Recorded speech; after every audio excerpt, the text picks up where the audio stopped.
जय हिंद। हमें types of valency के बारे में समझना है। लेकिन अगर हमें टाइप्स ऑफ वैलेंसी जैसे इलेक्ट्रोवैलेंसी, कोवैलेंसी, अगर इसके बारे में जानना है, तो सबसे पहले हमें वैलेंस इलेक्ट्रॉन, है ना, इन सब के बारे में जानना होता है कि वैलेंस इलेक्ट्रॉन क्या होता है, इसका मीनिंग क्या होता है ना। नोबल गैस की इडेंटनेस कैसे आती है, और कैसे हम लोग एक एज्यूम कर लेते हैं कि हाँ उसी मतलब क्या कहते हैं, अगर इलेक्ट्रॉनिक शेल के अगर लास्ट शेल में तुम्हारे अगर 8 इलेक्ट्रॉन है तो वो एक इनर्टनेस का मतलब क्या कहते हैं सिंबल हो जाएगा। ठीक वैसे फिर हम लोग देखेंगे कि क्या क्या तुम्हारे कॉज होते हैं केमिकल कॉम्बिनेशन के, है ना। वो कहीं ना कहीं हम लोग ये सारी चीजें पढ़ चुके हैं। फिर हम ये देखेंगे कि वैलेंसी और वैलेंस इलेक्ट्रॉन में रिलेशनशिप क्या है, कैसे हम लोग इसमें निकाल सकते हैं। बाद में जब हम लोग इलेक्ट्रो वैलेंसी पढ़ेंगे, है ना, टाइप्स ऑफ इलेक्ट्रो वैलेंसी पढ़ेंगे, वैलेंसी पढ़ेंगे, तब हमारे लिए टॉपिक और क्या हो जाएगा, आसान हो जाएगा। तो सबसे पहले मैं तुम लोग को बताता हूँ ये जो मैं लिख रहा हूँ वैलेंस इलेक्ट्रॉन। ठीक है, लिखता हूं मैं वैलेंस इलेक्ट्रॉन। तो याद रखो वैलेंस का मतलब होता है आउटर मोस्ट। ठीक है, तो वैलेंस इलेक्ट्रॉन मतलब कि आउटर मोस्ट इलेक्ट्रॉन। जब कभी भी तुम्हारे आउटर मोस्ट इलेक्ट्रॉन कहाँ पाएंगे, तुम्हारे आउटर मोस्ट शेल में। तो काफी बार क्या होगा कि तुम्हारा आउटर मोस्ट शेल ना लिखकर तुम्हारा क्या लिखा होगा, तुम्हारा वैलेंस शेल लिखा होगा। तो इस चीज को याद रखते हैं, कहीं भी अगर आउटर मोस्ट शेल लिखा हो और उसके बदले अगर वैलेंस शेल लिखा हो तो इसका मतलब दोनों का मतलब बराबर ही हो रखा है। तो जितने भी इलेक्ट्रॉन तुम्हारे इस आउटर मोस्ट शेल में पाए जाते हैं उनको हम लोग बोलते हैं वैलेंस इलेक्ट्रॉन बोल देते हैं ये। और यही वैलेंस इलेक्ट्रॉन है, मतलब इनमें वैलेंस शेल में पाए जाने वाले इलेक्ट्रॉन है जिनको हम लोग वैलेंस इलेक्ट्रॉन बोल रहे हैं। वही तुम्हारा मतलब क्या कहते हैं केमिकल रिएक्टिविटी में पार्टिसिपेट करते हैं। एग्जाम्पल के तौर पे मान लो जैसे मैं सोडियम का मतलब क्या कहते हैं कि बनाता हूँ, मतलब एक एटॉमिक स्ट्रक्चर बनाता हूँ। तो भैया ये न्यूक्लियस हो गया, ये उसकी के शेल हो गई जिसमें 2 इलेक्ट्रॉन हो गए, ये उसकी भैया एल शेल हो गई जिसमें 8 इलेक्ट्रॉन हो गए, और ये उसकी एम शेल हो गई जिसके एम इलेक्ट्रॉन हो गए। तो जिस किसी भी की लास्ट वैलेंस शेल होती है उसमें जितने इलेक्ट्रॉन पाए जाते हैं केवल वही तुम्हारे एक मतलब क्या कहते हैं कि उसमें पार्टिसिपेट करते हैं, मतलब कि कंबाइनिंग कैपेसिटी या फिर केमिकल रिएक्टिविटी में तुम्हारा मतलब क्या करेंगे, पार्टिसिपेट करेंगे। इस चीज को हमेशा याद रख लेना।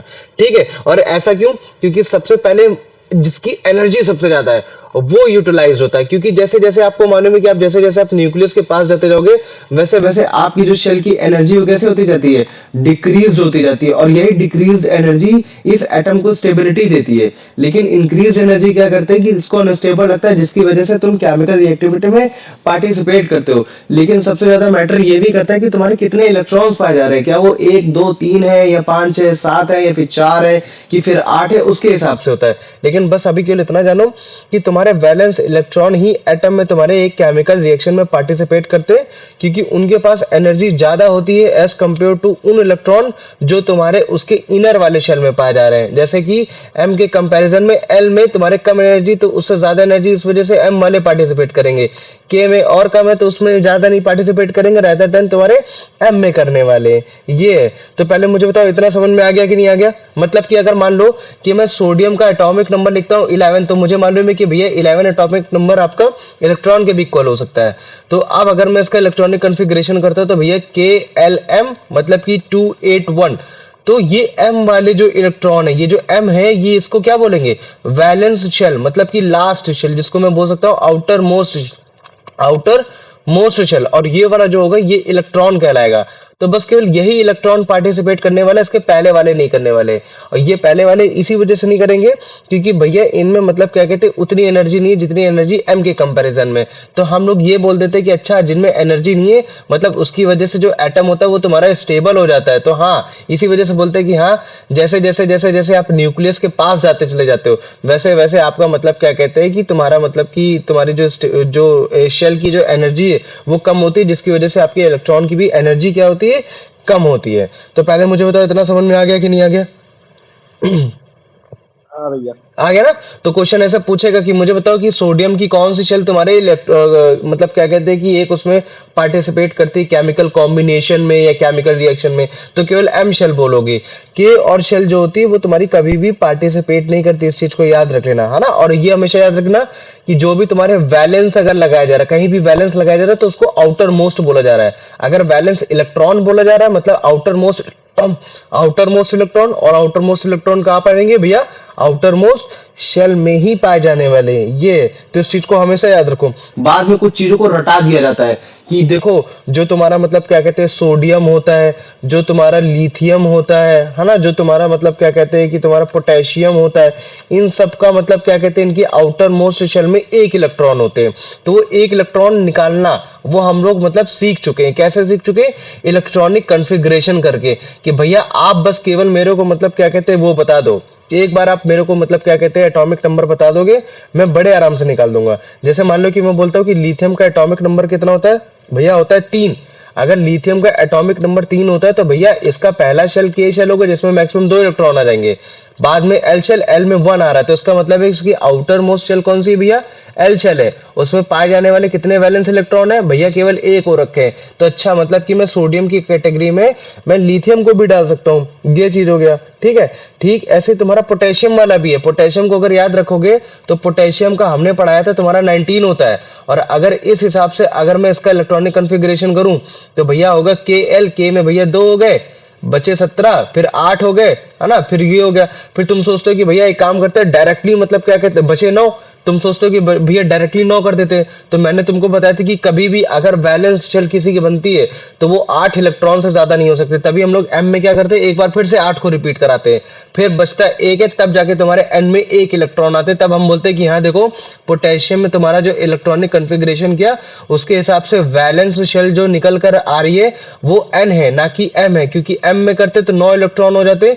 तो ये पॉसिबल नहीं है, हमने पिछली क्लास में पढ़ रखा है। और उसमें फिर हमें ये भी पता चल गया कि इस वैलेंस शेल में कितने वैलेंस इलेक्ट्रॉन पाए जा रहे हैं। तो सोडियम, लिथियम, पोटेशियम इनकी जो कैटेगरीज होती है ये सब मतलब क्या कहते हैं अपने ऊपर एक वैलेंस इलेक्ट्रॉन रखते हैं, मतलब कि एक इलेक्ट्रॉन रखते हैं। ये चीज हो गया। ठीक ऐसे ही तुम्हारा हीलियम होता है। हीलियम के साथ साथ तुम्हारा मतलब क्या कहते हैं बेरिलियम होता है। बेरिलियम के साथ साथ तुम्हारा मतलब क्या कहते हैं मैग्नीशियम होता है। और मैग्नीशियम के साथ मान लो कि तुम्हारा कैल्शियम होता है। इन सभी के जो वैलेंस शेल होते हैं उनमें पाए जाते हैं तुम्हारे 2 इलेक्ट्रॉन। अगर तुम्हें याद होगा तो मैंने मैग्नीशियम का पढ़ाया था। मैग्नीशियम का एटॉमिक नंबर कितना होता है बताओ मुझे? मैग्नीशियम का एटॉमिक नंबर, मैग्नीशियम का एटॉमिक नंबर होता है तुम्हारा 12 होता है। कितना होता है? 12। अब अगर इसके हिसाब से इलेक्ट्रॉनिक कॉन्फ़िगरेशन करोगे कितना हो जाएगा भैया? के एल, के में भैया 2 हो गए, बचे 10। भैया एल में मैक्सिमम 8 ही आ सकते तो 8, लेकिन भैया अभी बचे 10। तो इसका मतलब है कि भैया इसकी वैलेंस शेल कौन सी हो जाएगी? एम हो जाएगी। और उस एम में पाए जाने वाले इलेक्ट्रॉन कितने हो जाएंगे भैया? 2 हो जाएंगे। मतलब कि वैलेंस शेल एम है और वैलेंस इलेक्ट्रॉन आपके कितने हो रखे? 2 हो रखे। और मैंने इसी तरीके से कैल्शियम का भी बताया था थोड़ा बहुत कल कि देखो कैल्शियम का एटॉमिक नंबर तो होता है 20, लेकिन अगर मान लो कि मैं इसका इलेक्ट्रॉनिक कॉन्फ़िगरेशन करूंगा तो के में भैया 2 बचे 18, एल में भैया आएंगे मैक्सिमम 8, हो गए आपके मतलब क्या कहते हैं 10। तो फिर एक काम करते हैं भैया एम में 10 कर देते हैं। लेकिन फिर मैंने बोला कि अगर एम में 10 कर दोगे तो वैलेंस शेल इसकी एम हो जाएगी, लेकिन कभी भी वैलेंस शेल में कभी भी 8 इलेक्ट्रॉन से ज्यादा नहीं हो सकते। तो मतलब कि यहाँ 2 इलेक्ट्रॉन एक्स्ट्रा हो रखे, तो तुम क्या करोगे इसको जस्ट मतलब क्या कहते हैं इस वैलेंस शेल को नहीं क्रिएट करोगे, है ना, इसके बदले एक अगली वाली वैलेंस शेल को क्रिएट करोगे और इसको क्या कर दोगे इधर 8 कर दोगे, है ना, इधर क्या कर दोगे तुम इधर साइड मतलब क्या कहते हैं 8 कर दोगे, है ना, और बाद में एक अगली वैलेंस शेल क्रिएट कर दोगे कि हाँ देखो ये हो गया और एन शेल में मतलब कि 2 इलेक्ट्रॉन आ गए। तब तुम्हें पता चलेगा कि हाँ देखो कैल्शियम में बेसिकली तुम्हारी वैलेंस शेल तुम्हारी एन हो रखी है और वैलेंस इलेक्ट्रॉन तुम्हारे इसमें पाए जा रहे हैं 2। देखो इन चीजों को याद कर लेना, अगर याद नहीं होता हीलियम, बेरिलियम, मैग्नीशियम, कैल्शियम इनके लास्ट में 2 इलेक्ट्रॉन पाए जाएंगे। ठीक है, सोडियम, पोटेशियम, ठीक है, और तुम्हारा मतलब क्या कहते हैं लिथियम, उनमें 1 इलेक्ट्रॉन पाए जाएंगे। ठीक ऐसे मान लो कि मैं बोरॉन की बात कर देता हूँ, ठीक है, उसके साथ साथ मान लो कि मैं एल्यूमिनियम की बात कर देता हूँ, तो इन सब के इसमें कितने पाए जाते हैं तुम्हारे वैलेंस शेल 3 पाए जाते हैं, मतलब वैलेंस इलेक्ट्रॉन कितने पाए जाएंगे तुम्हारे 3 इलेक्ट्रॉन पाए जाएंगे। और कार्बन हो गया और तुम्हारा उसके साथ साथ मतलब क्या कहते हैं कि सिलिकॉन हो गया, तो इन सब में पाए जाते हैं तुम्हारे 4 इलेक्ट्रॉन पाए जाते हैं। और ठीक वैसे अगर मान लो कि मैं नाइट्रोजन की बात कर देता हूँ और तुम्हारे फास्फोरस की बात कर देता हूँ तो इनमें पाए जाते हैं तुम्हारे 5 इलेक्ट्रॉन पाए जाते हैं। और अगर मान लो कि मैं ऑक्सीजन की बात करता हूँ और सल्फर की बात करता हूँ तो इनमें तुम्हारे 6 इलेक्ट्रॉन पाए जाते हैं। और अगर फ्लोरीन और क्लोरीन की बात करते हैं तो इनमें पाए जाते हैं तुम्हारे 7 इलेक्ट्रॉन पाए जाते हैं वैलेंस शेल में। और अगर नियॉन और ऑर्गन की बात करते हैं तो इनमें पाए जाते हैं तुम्हारे 8 इलेक्ट्रॉन पाए जाते हैं। तो ये तुम समझ पा रहे हो कि नहीं समझ पा रहे हो कि वैलेंस शेल अगर हमें मालूम भी नहीं होगा तो हम इलेक्ट्रॉनिक कॉन्फ़िगरेशन की हेल्प से बड़े आराम से बता सकते हैं कि हाँ कौन सा मतलब क्या कहते हैं कौन सा एलिमेंट का कौन सा वैलेंस शेल होगा और उसमें पाए जाने वाले कितने इलेक्ट्रॉन होंगे। ये बताओ मुझे, इतना आ गया कि नहीं आ गया? इतना आ गया? हाँ भैया। आ गया? इसमें किसी को कोई डाउट है? इसमें किसी को कोई डाउट है? नहीं। नहीं, अगर तुम कंफर्म भी कर सकते हो, जैसे मान लो कि मैं बात कर देता हूँ कि तुम्हारा जैसे मान लो कि कंफर्मेशन में, जैसे मान लो कि मैं बात कर देता हूँ, ऑर्गन की बात कर देता हूँ। ऑर्गन का एटॉमिक नंबर कितना होता है? 18 होता है। कितना होता है? 18 होता है। तो आओ चलो इसका इलेक्ट्रॉनिक कॉन्फ़िगरेशन करो। तो भैया के में मैक्सिमम कितने आएंगे बताओ मुझे? 2 आ गए। एल में कितने आएंगे भैया? 8 आते हैं, 8 हो गए।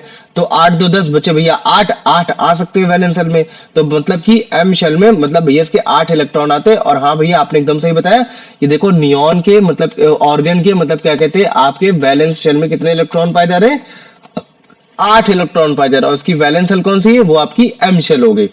ये है। तो अभी इनको या तो रिवाइज कर लो, या तो याद कर लो, या तो इलेक्ट्रॉनिक कॉन्फ़िगरेशन की हेल्प से भी निकालना सीख लो, आ जाएगा। तो याद रखो, आउटर मोस्ट इलेक्ट्रॉनिक शेल मतलब कि इलेक्ट्रॉन की जो आउटर मोस्ट शेल होती है इसको हम लोग बोलते हैं वैलेंस शेल। और जितने भी इलेक्ट्रॉन उस आउटर मोस्ट शेल मतलब कि वैलेंस शेल में पाए जाते हैं उनको हम लोग बोलते हैं वैलेंस इलेक्ट्रॉन, या फिर हम लोग वैलेंसी इलेक्ट्रॉन भी बोल देते हैं। बात एक ही है, ठीक है, क्योंकि यही डिसाइड करते हैं तुम्हारे वैलेंसी की थ्रो कि तुम्हारी कितनी कंबाइनिंग कैपेसिटी होगी दूसरे एटम के साथ। तो अभी वैलेंसी के बारे में भी बताएंगे, ठीक है। तो केवल और केवल फिर क्या बोल सकते हैं कि हाँ वैलेंस इलेक्ट्रॉन ही तुम्हारे एक केमिकल रिएक्शन में पार्टिसिपेट करते हैं, क्योंकि उनके पास ज्यादा एनर्जी होती है एज कंपेयर टू उन इलेक्ट्रॉन के पास जो तुम्हारे इनर वाले शेल में पाए जा रहे हैं। अगर एम शेल तुम्हारी आउटर है तो तुम्हारी के और तुम्हारे एल शेल तुम्हारी क्या हो जाएगी? इनर शेल होगी जिसमें कम एनर्जी पाई जा रही है। जैसे मान लो कि ये सोडियम है, सोडियम का एटॉमिक नंबर है 11, तो मतलब कि इसमें कितने इलेक्ट्रॉन पाए जा रहे हैं भैया? 11 पाए जा रहे हैं। तो अगर इस हिसाब से उसका इलेक्ट्रॉनिक कॉन्फ़िगरेशन करता हूं तो क्या आएगा भैया? के में 2 इलेक्ट्रॉन, 2 इलेक्ट्रॉन है, बिल्कुल है भैया।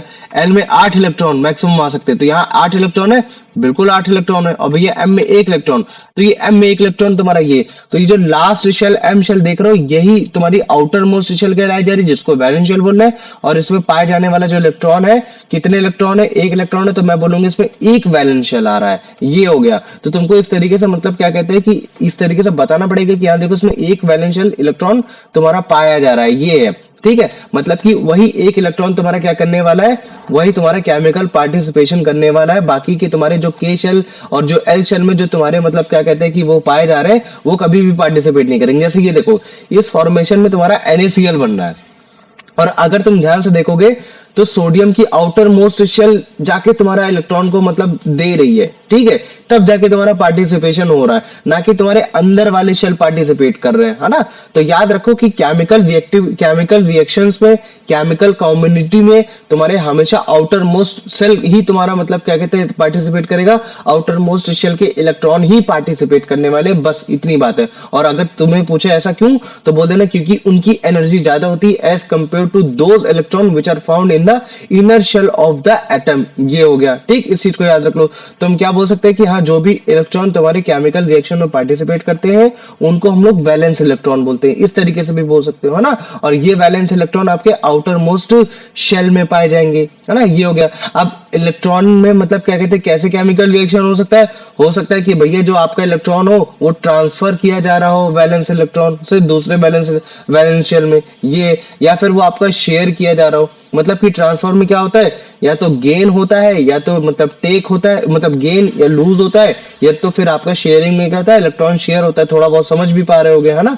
तो इस हिसाब से तुम्हें याद करना होता है कि हाँ देखो आपका हाइड्रोजन हो गया, लिथियम हो गया, सोडियम हो गया, इन सभी की वैलेंस इलेक्ट्रॉन कितने? 1 है। मतलब कि लास्ट के शेल में कितने इलेक्ट्रॉन पाए जाएंगे भैया? केवल 1 पाए जाएंगे। अगर मान लो कि भैया मैं हीलियम की बात करता हूँ, बेरिलियम की बात करता हूँ, मैग्नीशियम की बात करता हूँ, कैल्शियम की बात करता हूँ, तो इनमें पाए जाएंगे कितने भैया वैलेंस इलेक्ट्रॉन पाए जाएंगे? केवल 2। तो जैसे इसको देखो, हीलियम के शेल में कितने इलेक्ट्रॉन पाए जा रहे हैं? केवल 2 ही पाए जा रहे हैं, ये हो गया, ठीक। ऐसे जैसे मान लो कि मैं एल्यूमिनियम की बात कर देता हूँ, बोरॉन की बात कर देता हूँ, तो इनके लास्ट शेल में कितने इलेक्ट्रॉन पाए जाएंगे? कितने वैलेंस इलेक्ट्रॉन पाए जाते हैं? 3। तो अगर तुम ध्यान से देख पा रहे हो तो एल्यूमिनियम के देखो लास्ट शेल एम शेल में 3 इलेक्ट्रॉन पाए जा रहे हैं, ठीक। ऐसे मान लो कि मैं कार्बन और सिलिकॉन की बात करता हूं तो उनमें तुम्हारे 4 इलेक्ट्रॉन पाए जाते हैं, तो मतलब कि इनकी 4 वैलेंस इलेक्ट्रॉन होते हैं। तो तुम ध्यान से देखो इसमें एल शेल में तुम्हारे मतलब कार्बन के 4 इलेक्ट्रॉन पाए जा रहे हैं, ठीक ऐसे अगर मान लो कि मैं नाइट्रोजन और फास्फोरस की बात करता हूँ, तो देखो ये नाइट्रोजन का एग्जांपल है। तो ये नाइट्रोजन और फास्फोरस में तुम्हारे 5 वैलेंस इलेक्ट्रॉन पाए जा रहे हैं। ठीक ऐसे ऑक्सीजन की बात करते हैं तो देखो ऑक्सीजन में लास्ट के 6 इलेक्ट्रॉन पाए जा रहे हैं, और ऑक्सीजन ही जैसा तुम्हारा सल्फर भी है, मतलब कि सल्फर में भी लास्ट में वैलेंस इलेक्ट्रॉन कितने पाए जाते हैं? 6 पाए जाते हैं, बस उनकी शेल डिफरेंट हो जाती है। तो क्वेश्चन तुमसे ऐसा भी पूछ सकता है कि मुझे बताओ ऑक्सीजन और सल्फर के वैसे वैलेंस इलेक्ट्रॉन तो 6 होते हैं, लेकिन फिर भी थोड़े डिफरेंट होते हैं। क्यों होते? तो तुम बताओगे क्योंकि भैया इनकी आउटर मोस्ट शेल डिफरेंट होती है। सल्फर की आउटर मोस्ट शेल अलग होगी, ऑक्सीजन की आउटर मोस्ट शेल क्या होती है? डिफरेंट होती है। वो तुम इलेक्ट्रॉनिक कॉन्फ़िगरेशन के थ्रू ही निकल पाओगे। ठीक ऐसे मान लो कि फ्लोरीन हो गया, तो फ्लोरीन और क्लोरीन में भी आउटर मोस्ट शेल में तुम्हारे 7 इलेक्ट्रॉन्स पाए जाते हैं, ये हो गया। ठीक है, और अगर मान लो कि मैं नियॉन और आर्गन की बात करता हूँ, तो भैया देखो इसमें तुम्हारे मतलब क्या कहते हैं, लास्ट में आउटर मोस्ट इलेक्ट्रॉन 8 ही पाए जाएंगे। याद रख लो, कोई भी एलिमेंट हो, कोई भी एटम हो, हमेशा उसके वैलेंस शेल में 8 इलेक्ट्रॉन से ज्यादा कभी भी नहीं हो सकते। अगर तुम्हारे वैलेंस इलेक्ट्रॉन k है तो 2 से ज्यादा नहीं हो सकते, अगर l है, m है, n है, तो कभी भी तुम्हारे 8 से ज्यादा नहीं हो सकते, चाहे जो हो जाए। चाहे तुम्हारी कैपेसिटी तुम्हारी 8 की हो, 18 की हो, 32 की हो, 64 की हो, है ना, 90 की हो, चाहे 132, चाहे 100, चाहे जितने की हो, लेकिन अगर तुम्हारी वैलेंस सेल एल आ रही है, एम आ रही है, एन आ रही है, तो कभी भी 8 से ज्यादा तुम नहीं जाने वाले हो। ठीक है, इस चीज को याद रखो। तो कभी भी अगर तुम्हें वैलेंस सेल निकालना है कि कितने वैलेंस इलेक्ट्रॉन है, तो तुम बस इलेक्ट्रॉनिक कॉन्फ़िगरेशन कर लेना उस एलिमेंट का, उस एटॉमिक नंबर के साथ, तुम्हारा बड़े आराम से मतलब आ जाएगा कि हाँ उसकी वैलेंस शेल कौन है, उस वैलेंस शेल में पाए जाने वाले तुम्हारे नंबर ऑफ इलेक्ट्रॉन कितने, वही तुम्हारे वैलेंस इलेक्ट्रॉन का आंसर हो जाएगा ये। तो जैसे इस क्वेश्चन को पढ़ो, जल्दी पढ़ो। कुलदीप पढ़ो। What is the number of valence electrons in the atom of an element 10 having atomic number 17? Hmm Name the valence shell of this atom. हम्म तुमको ये नहीं बताया कि वो एलिमेंट क्या क्या नाम है, बस उसका क्या बता दिया, एटॉमिक नंबर बता दिया 17। अब उससे पूछ रहा है कि मुझे बताओ उस वैलेंस शेल का नाम बताओ क्या होगा। तो मुझे बताओ कैसे निकालोगे इसको, किसी को आता है? यश तुम्हें? 17 पे क्लोरीन होता है। चलो ये तुमने याद कर लिया, ये तो बहुत अच्छी बात है, 17 पे क्लोरीन होता है। ठीक है, लेकिन यहाँ एटम नहीं पूछा कि which atom you are we are asking for, है ना। We are asking for what valence shell does chlorine have, ये है उसकी वैलेंस शेल कौन सी होती है? M cell. के M cell. होती है, एल होती है, एम होती है, ये पूछा है। M M. cell.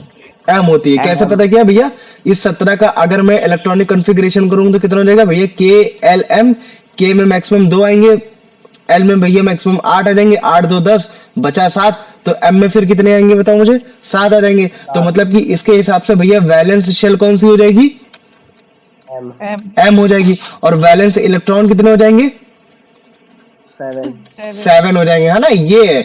तो इस चीज को मतलब क्या कहते हैं, थोड़ा सा समझना कि वैलेंस इलेक्ट्रॉन और वैलेंस सेल क्या है। हो सकता हो कि ऑप्शन में तुम्हारे 4 ऐसे लिख रखा हो, है ना, ऐसे 2 3 4, एक में लिख रखा हो के एल और एक में लिख रखा हो 7 8 7 1, तो तुम सोचो अच्छा वैलेंस इलेक्ट्रॉन 7 में आंसर लगा, नहीं। Shell is a orbit. Shell को क्या बोलते हो? ऑर्बिट बोल देते हो, और इलेक्ट्रॉन को इलेक्ट्रॉन बोलोगे। वैलेंस मतलब होता है आउटर मोस्ट, बस बात यही होगी। तो देखो तुम लोगों ने एकदम सही बताया कि हाँ भैया इसकी लास्ट जो शेल होगी वो एम शेल होगी, उसमें पाए जाने वाले इलेक्ट्रॉन कितने होंगे? 7 होंगे। और यहाँ जिस तुम्हारे एटम की बात हो रही है वो है तुम्हारा क्लोरीन। क्या है वो? तुम्हारा क्लोरीन है, जो कि एक तरीके का नॉन मेटल होता है। क्या होता है तुम्हारा? नॉन मेटल होता है, पॉइजनस इन गैस होता है ना। ये हो गया। आ जाओ अब इसका आंसर बता दो दिव्यांशु बेटा।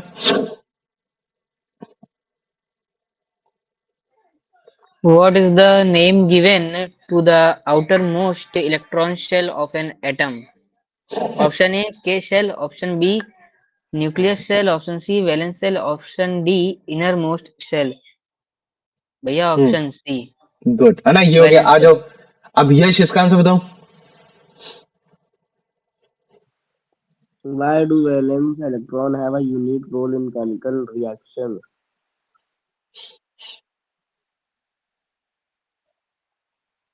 हम्म आवाज आ रही है? हाँ भैया। बताओ। भैया ऑप्शन सी. नहीं, तुम बताओ मुझे यश। ओ अभिषेक। Option B, they have more energy than all inner electrons of the atom. समझ रहा हूँ ना, मतलब कि वैलेंस इलेक्ट्रॉन ही यूनिक रोल क्यों रिप्रेजेंट करते हैं केमिकल रिएक्शन में, क्योंकि वो पार्टिसिपेट करते हैं। और पार्टिसिपेट क्यों करते हैं? क्योंकि भैया उनमें एनर्जी बहुत ज्यादा होती है, ये होती है।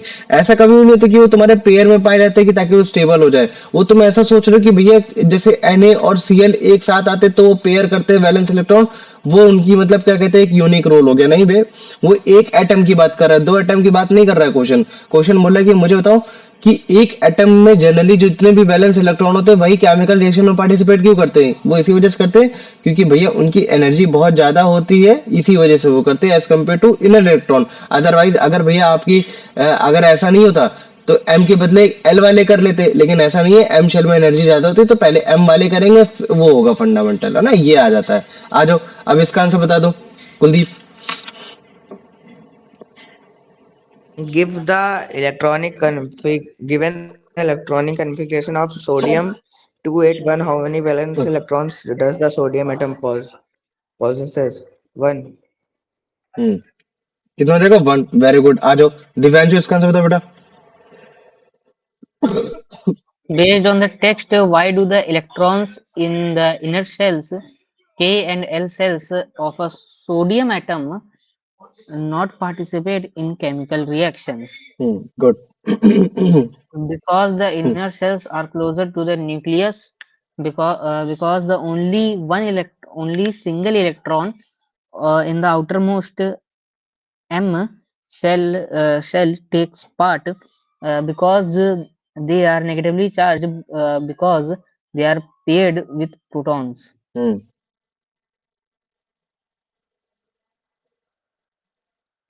भैया option B.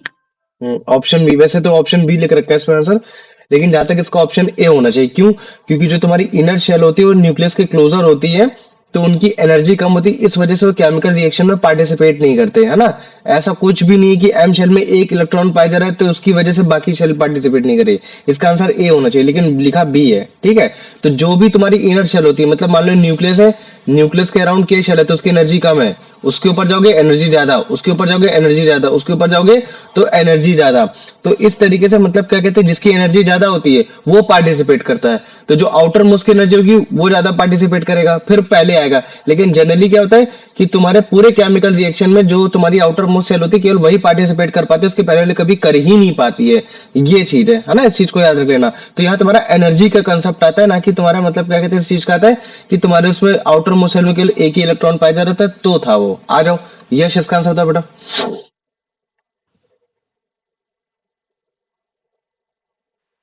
Where are the electrons that participate in chemical reactions known as valence electron exclusively located at an or located in an atom? हट भैया। हाँ, अभी। In the innermost K shell, in the nucleus, in all energy levels of the atom, in the outermost shell of the atom. बताओ chemical option reaction D. कौन सा? Option D. हाँ good, है ना, ये हो गया। आ जाओ, अब इसका आंसर बता दो अभिषेक। Which process describes the role of valence electrons during a chemical reaction between two atoms? They trans they are transferred to or shared with the valence electrons in another atom. Option B. Good, है ना, ये हो गया। आ जाओ, अब इसका answer बता दो Kuldeep. According to the example provided, which of the following elements has two valence electrons? बताओ। Calcium. Calcium, very good. बाकी चलो ठीक है। अच्छा मुझे बताओ यश, सोडियम का कितने वैलेंस इलेक्ट्रॉन होते हैं?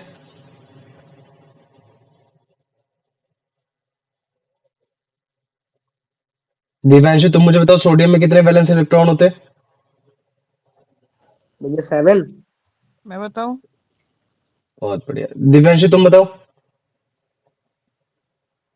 नहीं, मैंने गलत बताया। चलो ठीक है, तुम बताओ।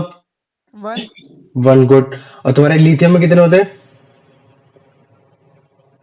भैया 2 बहुत बढ़िया। 4 तुम बताओ कितने होते हैं? लिथियम में 1. 1 है ना, क्योंकि इसका एटॉमिक नंबर 3 होता है। 3 होता है, हाँ, हाँ. हाइड्रोजन में हाइड्रोजन में 1. 1 है ना नंबर ये, क्या है ना। तो ये तुमको रटना नहीं पड़ेगा कि किसमें 2 इलेक्ट्रॉन होते हैं किसमें 3 इलेक्ट्रॉन होते हैं, वो तब जब तुमको इलेक्ट्रॉनिक कॉन्फ़िगरेशन आ जाएगा, उसके साथ साथ एटॉमिक नंबर याद हो जाएंगे। इसी वजह से मैंने बोला है कि 20 तक एटॉमिक नंबर के साथ साथ याद कर लो, 20 एटॉमिक नंबर तक याद कर लोगे हर एक एटम हर एक एलिमेंट का, तो तुम्हारे लिए सारी चीजें आसान हो जाएंगी। आ जाओ, अब इसका आंसर बता दो। क्या कहते हैं कि वो Divyanshu.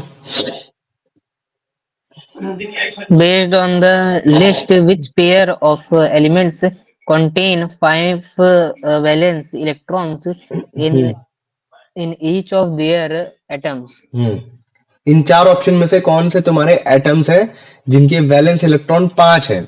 Boron, aluminium, oxygen, sulphur, nitrogen, phosphorus, neon, organ.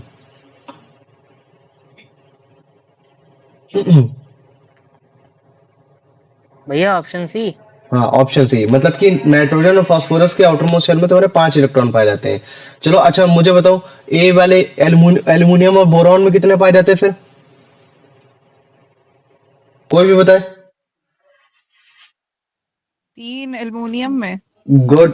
अगर 3 एल्यूमिनियम पाए जाते हैं तो बोरॉन में भी 3, क्योंकि ग्रुप में आ रखा है। ऑक्सीजन और सल्फर में ऑक्सीजन 8. भैया 6। 2 6 6। Very good, fantastic. आ जाओ नियॉन और ऑर्गन में। 5 5. भैया 8। 8 है ना, ये तुम्हारे इसमें 8 पाया जाता है भैया, मैंने ऑर्गन में सिखाया था ये। अभी इसके बारे में और समझ लेंगे। आ जाओ, अब इसका आंसर बता दो यश।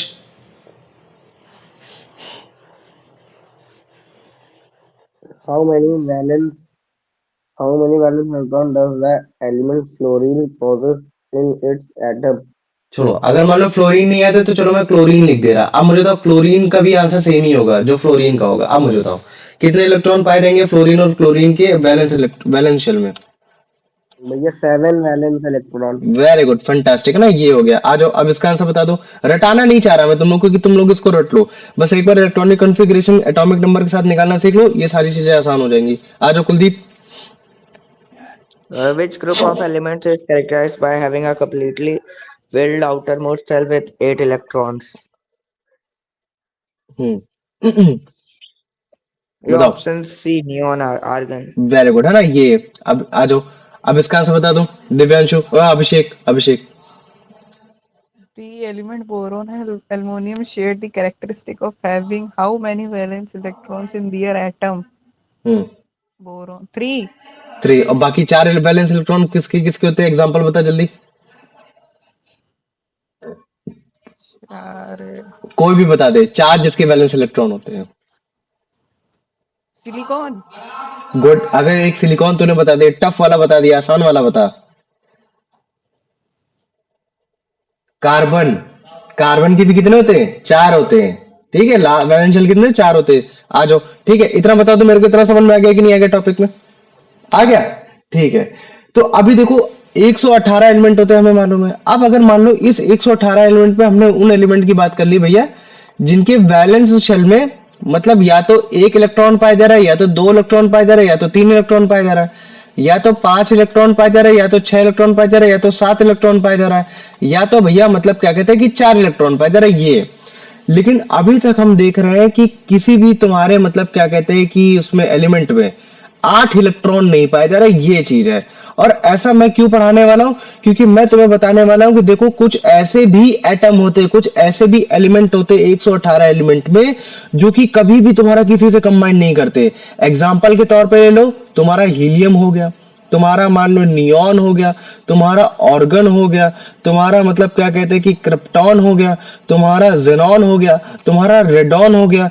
तो ये जितनी भी तुम्हारा मैंने ये एलिमेंट के नाम लिए ना, इनको दूसरे नाम से बोला जाता है नोबल गैस। क्या बोला जाता है इनको? इनको बोला जाता है नोबल गैस बोला जाता है। मतलब ये ऐसी गैसेस है जो कि तुम्हारा कभी भी केमिकल रिएक्टिविटी में पार्टिसिपेट नहीं करने वाली। तो क्या मैं इसको दूसरे नाम से इनर्ट बोल सकता हूँ? इनर्ट मतलब होता है इनएक्टिव, मतलब कि जो एक्टिव नहीं है। तो मतलब कि क्या हो जाएगी, एक तरीके की इनर्ट गैस हो जाएगी। तो नोबल गैस और इनर्ट गैस मतलब बात एक ही बात करने की कोशिश कर रहा है कि हाँ मतलब कि इनमें कोई भी एक्टिवनेस नहीं है, ये कभी भी रिएक्ट नहीं करेंगी। भैया रिएक्ट नहीं करेंगी, रिएक्ट ना करने का मतलब है कि इनके आउटर मोस्ट शेल में, मतलब कि जो इनका वैलेंस शेल है, वो वैलेंस शेल में जो इलेक्ट्रॉन पाए जा रहे हैं वो पार्टिसिपेट नहीं कर रहे हैं ना, जो इनको इतनी मतलब क्या कहते हैं स्टेबिलिटी प्रोवाइड कर रहा है। मैं बोलूंगा बिल्कुल हाँ। तो आओ एक काम कर लेते हैं, इनकी स्टेबिलिटी को चेक कर लेते हैं कि इनकी स्टेबिलिटी में लास्ट के वैलेंस शेल में कितने इलेक्ट्रॉन पाए जाते हैं। तो एग्जांपल लेते हैं हम लोग हीलियम से। मान लो कि हीलियम का अगर मैं एटॉमिक नंबर बोलता हूं तुम्हारा कितना होता है, 2 होता है। तो अगर मैं इसका इलेक्ट्रॉनिक कॉन्फ़िगरेशन करूंगा तो मुझे बताओ के शेल में कितने आ जाएंगे? 2 2 आ जाएंगे। अब मुझे बताओ क्या अगली शेल बनाने की जरूरत है मुझे? नहीं। नहीं है। तो इसका मतलब क्या है कि भैया इसकी जो आउटर मोस्ट शेल होती है हीलियम की, वो आपकी कितनी होती है? के होती है। और उसमें मतलब क्या कहते हैं आपके 2 इलेक्ट्रॉन आ जाते हैं। ये हो गया ठीक। चलो वेरी गुड, हमने ये समझ लिया कि हाँ यार अगर कभी भी किसी की वैलेंस शेल अगर के शेल है और अगर उसमें अगर 2 इलेक्ट्रॉन आ रहे हैं तो मतलब कि वो स्टेबल होगा। चलो ठीक है, आ जाओ मैं नियॉन की बात कर देता हूँ। नियॉन का एटॉमिक नंबर होता है 10 होता है। तो अगर इसका इलेक्ट्रॉनिक कॉन्फ़िगरेशन करूँ तो के में 2 आ जाएंगे और मुझे तो एल में कितने आएंगे? एल में कितने आएंगे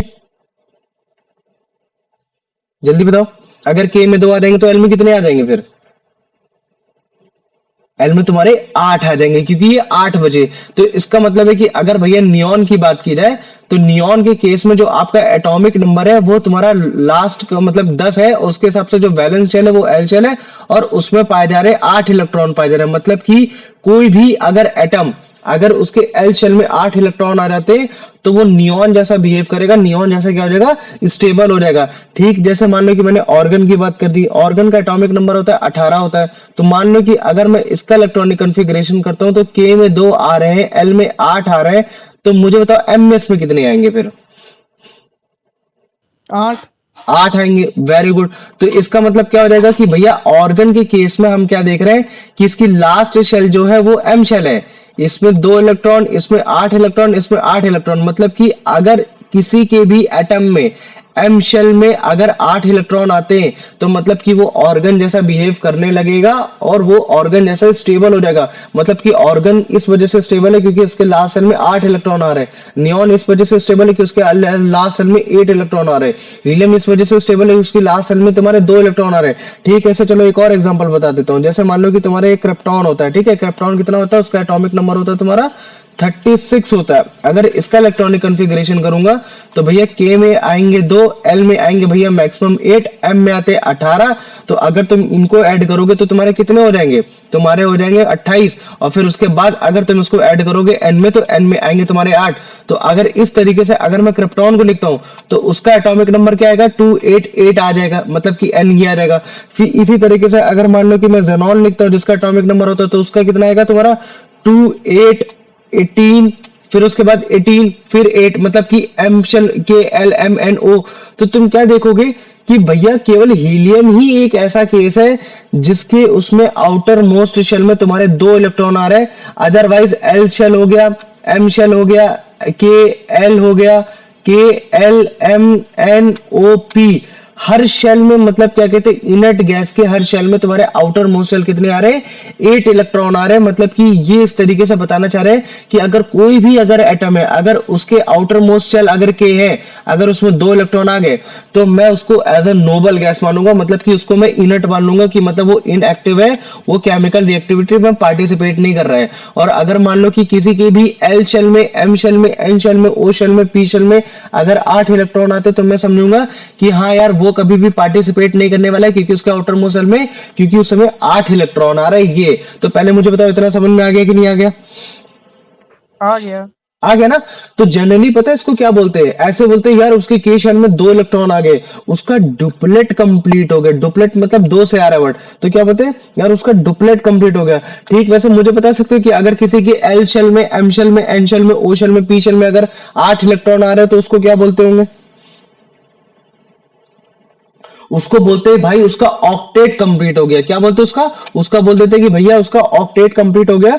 इस वजह से मतलब क्या कहते हैं कि वो तुम्हारा केमिकली अनरिएक्टिव हो गया, वो स्टेबल हो गया। तो हमेशा याद रख लो, कभी भी हम लोग कोई भी केमिकल रिएक्टिविटी पार्टिसिपेट करते हैं ना, तो हर एक एटम की चाहत होती है कि वो अपने आप को स्टेबल कर ले। तो कुछ इस हिसाब से स्टेबल करेगा कि वो तुम्हारे नोबल गैस की मतलब क्या कहते हैं कि तुम्हारी इलेक्ट्रॉनिक कॉन्फ़िगरेशन को अचीव करने करेगा। लोग क्या रटाएंगे कि तुम्हारी नियरेस्ट ग्लोबल अचीवमेंट करेगा, मतलब नियरेस्ट गैस को पाने की कोशिश करेगा। हाँ बिल्कुल सही है, लेकिन मतलब कि तुम इसका भी समझ सकते हो कि हाँ वो नोबल गैस की इलेक्ट्रॉनिक कॉन्फ़िगरेशन को अचीव करेगा, मतलब कि के शेल में लाएगा तो 2 इलेक्ट्रॉन लाकर अपने आप को स्टेबल करेगा। अगर मान लो कि वो तुम्हारा एल शेल में लाएगा, एम के एल हो गया, ठीक है, एम हो गया, एन हो गया, ओ हो गया, पी हो गया, तो वो हमेशा मतलब कि 8 इलेक्ट्रॉन लाकर अपने आप को स्टेबल करने की कोशिश करेगा। फिर वो भले चाहे वो शेयर करे या लूज करे या फिर वो टेक करे, ये है। तो पहले मुझे बताओ इतना समझ में आ गया कि नहीं आ गया? इसमें किसी को कोई दिक्कत है? कोई दिक्कत नहीं। कोई दिक्कत नहीं है। अब अच्छा देखो, मान लो कि नोबल गैस की हमने बात की थी, हीलियम हो गया है ना, नियॉन हो गया, फिर तुम्हारा ऑर्गन हो गया, फिर क्रिप्टॉन हो गया, फिर जेनॉन हो गया, रेडॉन हो गया, ठीक है। तो भैया जब ये तुम्हारा मतलब क्या कहते हैं कभी भी किसी भी एटम के साथ रिएक्ट नहीं करते, क्योंकि उनको रिएक्ट होने की जरूरत नहीं, क्योंकि इनका ऑक्टेट कंप्लीट है, ये मतलब कि इनका डुप्लेट कंप्लीट हो रखा है, इनका मतलब क्या कहते हैं ऑक्टेट कंप्लीट हो रखा है। तो इसका मतलब है कि ये भैया हमेशा मतलब क्या कहते हैं कि तुम्हारे सिंगल रूप में पाए जाएंगे, मतलब कि एटम के रूप में पाए जाएंगे, है ना। और एटम के रूप में पाए जाएंगे तो क्या मैं इनको मोनो एटॉमिक बोल सकता हूँ? तो हाँ बिल्कुल, मतलब कि इनका एटम और इनका जो मॉलिक्यूल होता है वो सेम ही होता है। मॉलिक्यूल का मतलब क्या होता है एक्चुअली में कि भैया एक से ज्यादा एटम, और तुम्हारा मतलब कभी भी नोबल गैस में कभी भी मॉलिक्यूल बन नहीं सकता, है ना, क्योंकि वो हमेशा स्टेबल होते, कभी भी किसी के साथ जाके रिएक्ट नहीं करते। तो हम जनरली क्या बोल देते हैं कि यार इनका मॉलिक्यूल कुछ और ही नहीं, बेसिकली इनका एटम ही हो रखा है, क्योंकि मतलब कि ये एक एटम में जिंदा हो सकते हैं, तभी हम लोग इनको बोलते हैं मोनो एटॉमिक मॉलिक्यूल। क्या बोल देते हैं इनको? मोनो एटॉमिक मॉलिक्यूल बोल देते हैं। तो पहले मुझे बताओ इतना समझ में आ गया कि नहीं आ गया? यस में किसी को कोई डाउट है? नहीं है। नहीं, तो इसी को बोला जाता है तुम्हारा inertness of the gas, inertness of the noble gas, है ना ये। तो किसी को कोई डाउट है अभी? यश तुम्हें कोई? नहीं भैया। नहीं, ठीक। तो इस चीज को याद रख लेना कि काफी सारे एलिमेंट है उस 118 एलिमेंट में जो कभी भी तुम्हारे किसी भी दूसरे एलिमेंट के साथ कंबाइन नहीं होंगे। एग्जांपल के तौर पे helium, neon, organ, krypton, xenon, radon. और ये मैंने सीरीज वाइज क्यों लिख रखा है कि ताकि तुमको याद रहे, हीलियम में 2, नियॉन में 8, ऑर्गन में भी 8, क्रिप्टॉन में भी 8, जेनॉन में भी 8। लेकिन कैसे 8? नियॉन के भैया एल शेल में, ऑर्गन के एम शेल में, क्रिप्टॉन के एन में 8, जेनॉन में ओ में 8, फिर पी में 8। इस तरीके से याद करना है ना। तो ये कभी भी मतलब जितने भी नोबल गैसेस है इनको इनर्ट गैस इसी वजह से बोलते हैं, क्योंकि कभी भी दूसरे एलिमेंट के साथ रिएक्ट करके कभी भी कंपाउंड नहीं बनाएंगे, कभी भी कुछ नहीं बनाएंगे। और हमें मालूम है कि भैया केमिकल रिएक्शन में पार्टिसिपेशन तभी होगा जब आपके आउटर मोस्ट इलेक्ट्रॉन पार्टिसिपेट कर रहे हो। और हमें ये पता चल रहा है कि यार ये केमिकली अनरिएक्टिव है, तो आओ हम लोग इस चीज को कंक्लूजन ले लेते हैं कि हाँ इनके इलेक्ट्रॉनिक अरेंजमेंट कुछ इस हिसाब से हो रखा है कि जो इनको सबसे ज्यादा स्टेबल बनाता है, जिनको मतलब क्या कहते हैं इनकी आउटर मोस्ट इलेक्ट्रॉन में जितने इलेक्ट्रॉन है वो इनको अलाउ नहीं करते कि केमिकल रिएक्शन कितनी हो रही। तो इनका इलेक्ट्रॉनिक कॉन्फ़िगरेशन देख लेते हैं। तो इलेक्ट्रॉनिक कॉन्फ़िगरेशन देख रहे हैं तो ये आ रहा है हीलियम का 2, तुम्हारा नियॉन का 2 8, तुम्हारा मतलब क्या कहते हैं ऑर्गन का 2 8 8, क्रिप्टॉन का 2 8 18 8, जेनॉन का 2 8 18 18 8, और फिर तुम्हारा रेडॉन का 2 8 18 32 18 8। ये चीज हो गया। तो हम क्या देख रहे हैं कि जो अगर तुम मान लो कि तुम्हारी के शेल है तो तुम्हारा मतलब कि तुम स्टेबल हो रहे हो हीलियम के रूप में, मतलब कि तुम्हारे बैलेंस शेल में अगर 2 इलेक्ट्रॉन आ रहे हैं तो वो तुम्हारे तभी बैलेंस होगे, तभी तुम स्टेबल होगे जब तुम्हारी शेल कौन सी होगी? के होगी। 8 8 8 8 इलेक्ट्रॉन आ रहे हैं तुम्हारा, तुम मतलब क्या कहते हैं स्टेबल तभी होगे जब तुम्हारी शेल कौन सी होगी? या तो एल होगी, या तो एम होगी, या तो एन होगी, या तो ओ होगी, या तो पी होगी। अगर एल शेल में तुम मतलब क्या कहते हैं लाकर अपने आप को स्टेबल करो, इसका मतलब है तुम नियॉन जैसा बिहेव कर रहे हो। अगर एम में कर रहे हो तो इसका मतलब है कि तुम ऑर्गन जैसा बिहेव कर रहे हो। अगर एन में कर रहे हो तो इसका मतलब है तुम क्रिप्टॉन जैसा बिहेव कर रहे हो। ओ में कर रहे हो तुम रेडॉन जैसा बिहेव कर रहे हो। और अगर तुम मान लो कि पी में लाके बिहेव कर रहे हो तो तुम रेडॉन में जैसा बिहेव कर रहे हो। यही चीज इसमें लेकर रखा है ना। तो याद रख लेना कि केवल एक हीलियम ही गैस ऐसी हो रखी है जिसके इसकी आउटर मोस्ट शेल में केवल 2 इलेक्ट्रॉन है, बाकी हर एक आउटर मोस्ट शेल के इलेक्ट्रॉन में तुम्हारे 8 इलेक्ट्रॉन पाए जा रहे हैं। और उसकी आउटर मोस्ट शेल कौन सी इलेक्ट्रॉन है, तुम्हारी के शेल है। और हमें मालूम है के शेल में मैक्सिमम 2 ही इलेक्ट्रॉन आ सकते हैं, तभी हम बोलते हैं कि हाँ अगर के शेल की बात हो रही है तो उसमें मैक्सिमम 2 इलेक्ट्रॉन आ सकते हैं। बाकी तुम्हारी जितनी भी तुम्हारी शेल है, तुम्हारे L M N O P जितने भी होती है, उसमें हमेशा मैक्सिमम कितने इलेक्ट्रॉन आ सकते हैं, तुम्हारे 8 इलेक्ट्रॉन आ सकते हैं। मतलब कि अगर आपको स्टेबल होना है तो आप 8 इलेक्ट्रॉन तक ही जा पाओगे, इससे ज्यादा तो कभी जा नहीं पाओगे वैलेंस शेल में। और हम देख रहे हैं कि ऑर्गन के केस में क्या हो रहा है, नियॉन के केस में क्या हो रहा है, जेनॉन के केस में क्या हो रहा है, क्रिप्टॉन के केस में क्या हो रहा है, इन सब के केस में क्या हो रहा है कि इनकी आउटर मोस्ट शेल में 8 इलेक्ट्रॉन पूरे हो जा रहे हैं, जो कि भैया हमको बताता है कि हाँ कभी भी वैलेंस शेल में 8 इलेक्ट्रॉन से ज्यादा नहीं हो सकते, और यहाँ 8 इलेक्ट्रॉन तक पहुंच पा रहा है। तो इसका मतलब है कि अगर 8 इलेक्ट्रॉन तक पहुंच गए तो इसका मतलब है कि आप सबसे most stable arrangement of electron में पहुंच गए, मतलब कि आपने आपने अपना ऑक्टेट कंप्लीट कर लिया। अगर मान लो कि आपने के शेल में अगर आपने कंप्लीट कर रखा था, मतलब कि के शेल में अपने 2 ला रखे थे, तो आप बोलते हैं कि हाँ भैया मैंने अपना डुप्लेट कंप्लीट कर लिया, मतलब कि मैं अपना इस तरीके से अपना डुप्लेट कंप्लीट करके रखा है ये। तो इसको हम लोग बोलते हैं कि हाँ देखो अगर के शेल है तो के शेल में 2 इलेक्ट्रॉन से ज्यादा नहीं आ सकते, और अगर 2 इलेक्ट्रॉन आ गए तो आप बोलते हैं कि हाँ यार मैंने अपना डुप्लेट कंप्लीट कर लिया, अब मैं इलेक्ट्रॉनिक कॉन्फ़िगरेशन में सबसे ज्यादा स्टेबल हो गया। जैसे कि हीलियम है, तो हीलियम ही केवल एक ऐसा इनर्ट गैस है जिसके duplet of electron already completed रहते हैं। बाकी तुम्हारा लिथियम हो गया, हाइड्रोजन हो गया, ये सब मतलब क्या कहते हैं कि तुम्हारे हीलियम जैसा बनने की कोशिश करते हैं कि ला इनको बनकर मतलब क्या कहते हैं अपने आप को स्टेबल कर ले। तो इस चीज को याद रख लेना। तो अगर आउटर मोस्ट शेल में 8 इलेक्ट्रॉन है तो तुम ज्यादा स्टेबल हो, अगर के शेल में 2 इलेक्ट्रॉन है तो तुम ज्यादा स्टेबल हो, है ना। और अगर के शेल में 2 इलेक्ट्रॉन आ रहा है तो तुम हीलियम जैसा बिहेव करोगे, एल में आ रहा है तो तुम नियॉन जैसा बिहेव करोगे, एम में आ रहा है 8 आ रहा है तो तुम मतलब क्या कहते हैं ऑर्गन जैसा बिहेव करोगे, एन में आ रहा है तो तुम क्रिप्टॉन जैसा बिहेव करोगे, रेडॉन जैसा बिहेव करोगे। इस तरह से आगे आगे सीरीज बनती चली जाएगी, है ना। तो इस चीज को याद रख लेना कि के में मैक्सिमम 2 ही आ सकते हैं, एल में 8 आ सकते हैं, एम में 18 आ सकते हैं, लेकिन अगर वही एम शेल लास्ट शेल हो जाएगी तो केवल 8 आ सकते हैं, 8 से ज्यादा नहीं है। एन में 32 आ सकते हैं इलेक्ट्रॉन, लेकिन अगर वो लास्ट शेल है तो कभी भी 8 से ज्यादा नहीं आएंगे। और अगर 8 आ गए तो मतलब कि तुम स्टेबल हो गए। किसी भी शेल में अगर के शेल को छोड़कर अगर उसमें तुम्हारे 8 आ गए तो तुम स्टेबल हो गए। तो वो अलग अलग हिसाब से अलग अलग तरीके से तुम मतलब क्या कहते हैं अपने आप को स्टेबल कराते हो, ये चीज है ना। तो इस चीजों को याद रखना। जैसे ऑर्गन है, ऑर्गन क्या कर रहा है भाई, मेरे लास्ट सेल में भाई इलेक्ट्रॉन मतलब 8 आ गया, मैं तो स्टेबल हो गया। हाँ बिल्कुल स्टेबल हो गए, है ना, ये चीज है। तो ये अलग अलग है। तो मतलब कि इनकी मतलब ऐसा क्यों होता है, क्योंकि देखो अगर 8 इलेक्ट्रॉन हो जाते हैं ना तो फिर मतलब क्या कहते हैं तुम्हारे पास इतनी ज्यादा एनर्जी नहीं रहती कि तुम मतलब क्या कहते हैं कि पार्टिसिपेट कर पाओ, मतलब कि तुम्हारी एनर्जी एक तरीके से क्या हो जाती है पूरी स्टेबल हो जाती है, तुम एक तरीके से अनरिएक्टिव हो जाते हो। तभी मतलब बोलते हैं कि हाँ इनर्ट गैस में तुम्हारे 8 इलेक्ट्रॉन पाने के बाद जो तुम्हारा एटम होता है वो एज अ फ्री एग्जिस्ट करता है, मतलब कि अकेला भी एग्जिस्ट कर सकता है, मोनो भी तरीके से एग्जिस्ट कर सकता है। इसी वजह से हम लोग बोलते हैं कि जितनी भी इनर्ट गैस है, helium, neon, organ, krypton, xenon, radon, ये सब के सब तुम्हारे मोनोटॉमिक पार्टिकल है जो कि सिंगली एग्जिस्ट कर सकते हैं। तभी मतलब क्या कहते हैं इनका जो एटम होता है, मॉलिक्यूल होता है, वो सेम ही होता है क्योंकि सिंगल फॉर्म में एग्जिस्ट करते हैं। तभी हम लोग इनको बोलते हैं मोनो एटॉमिक मॉलिक्यूल्स बोल देते हैं। क्या बोल देते हैं इनको, मोनोटॉमिक्स मॉलिक्यूल बोल देते हैं। और इसमें जो तुम देख रहे हो वो एक ऑर्गन गैस है और कुछ नहीं है ये। और ऑर्गन गैस टंगस्टन के साथ क्यों डाली जाती है, क्योंकि टंगस्टन मेटल होता है, अगर और कोई भी अंदर डालोगे ना तो फिर मतलब क्या होगा कि वो तुम्हारा रिएक्ट कर जाएगा। लेकिन ऑर्गन गैस डाल ले तो ऑर्गन गैस तुम्हारे साथ उसके साथ रिएक्ट नहीं करेगी।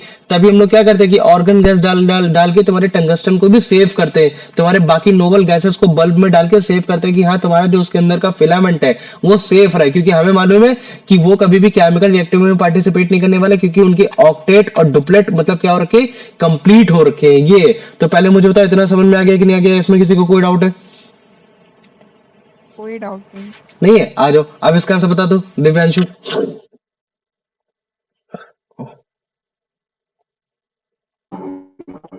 Which term is used to describe elements like helium, neon, argon that do not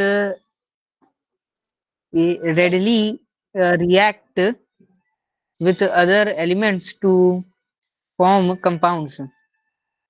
Option A, alkali metals.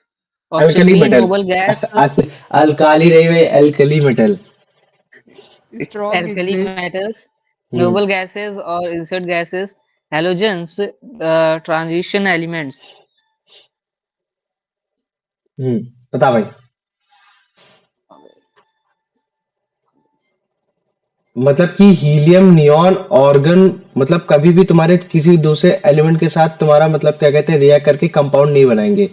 तो जो इस तरीके के जो मैं बोल रहा हूँ ना, हीलियम हो गया, नियोन हो गया, आर्गन हो गए, इनको डिफाइन करने के लिए, इनको डिस्क्राइब करने के लिए हमने इनको कुछ नाम दे दिया। वो क्या है? क्या वो एक एल्कली मेटल है, कि वो एक नोबल गैस इनर्ट गैस है, या फिर वो हैलोजन है, या फिर वो तुम्हारे एक तरीके के ट्रांजिशन एलिमेंट है? भैया ऑप्शन बी। गुड है ना, वो एक तरीके की नोबल गैस या तो वो इनर्ट गैस हो रखी है। ये आ जाओ, अब इसका आंसर बता दो यश।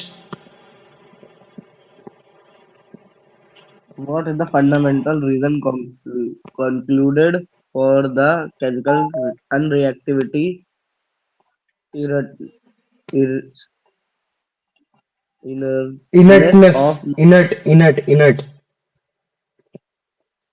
inertness of noble gases? हम्म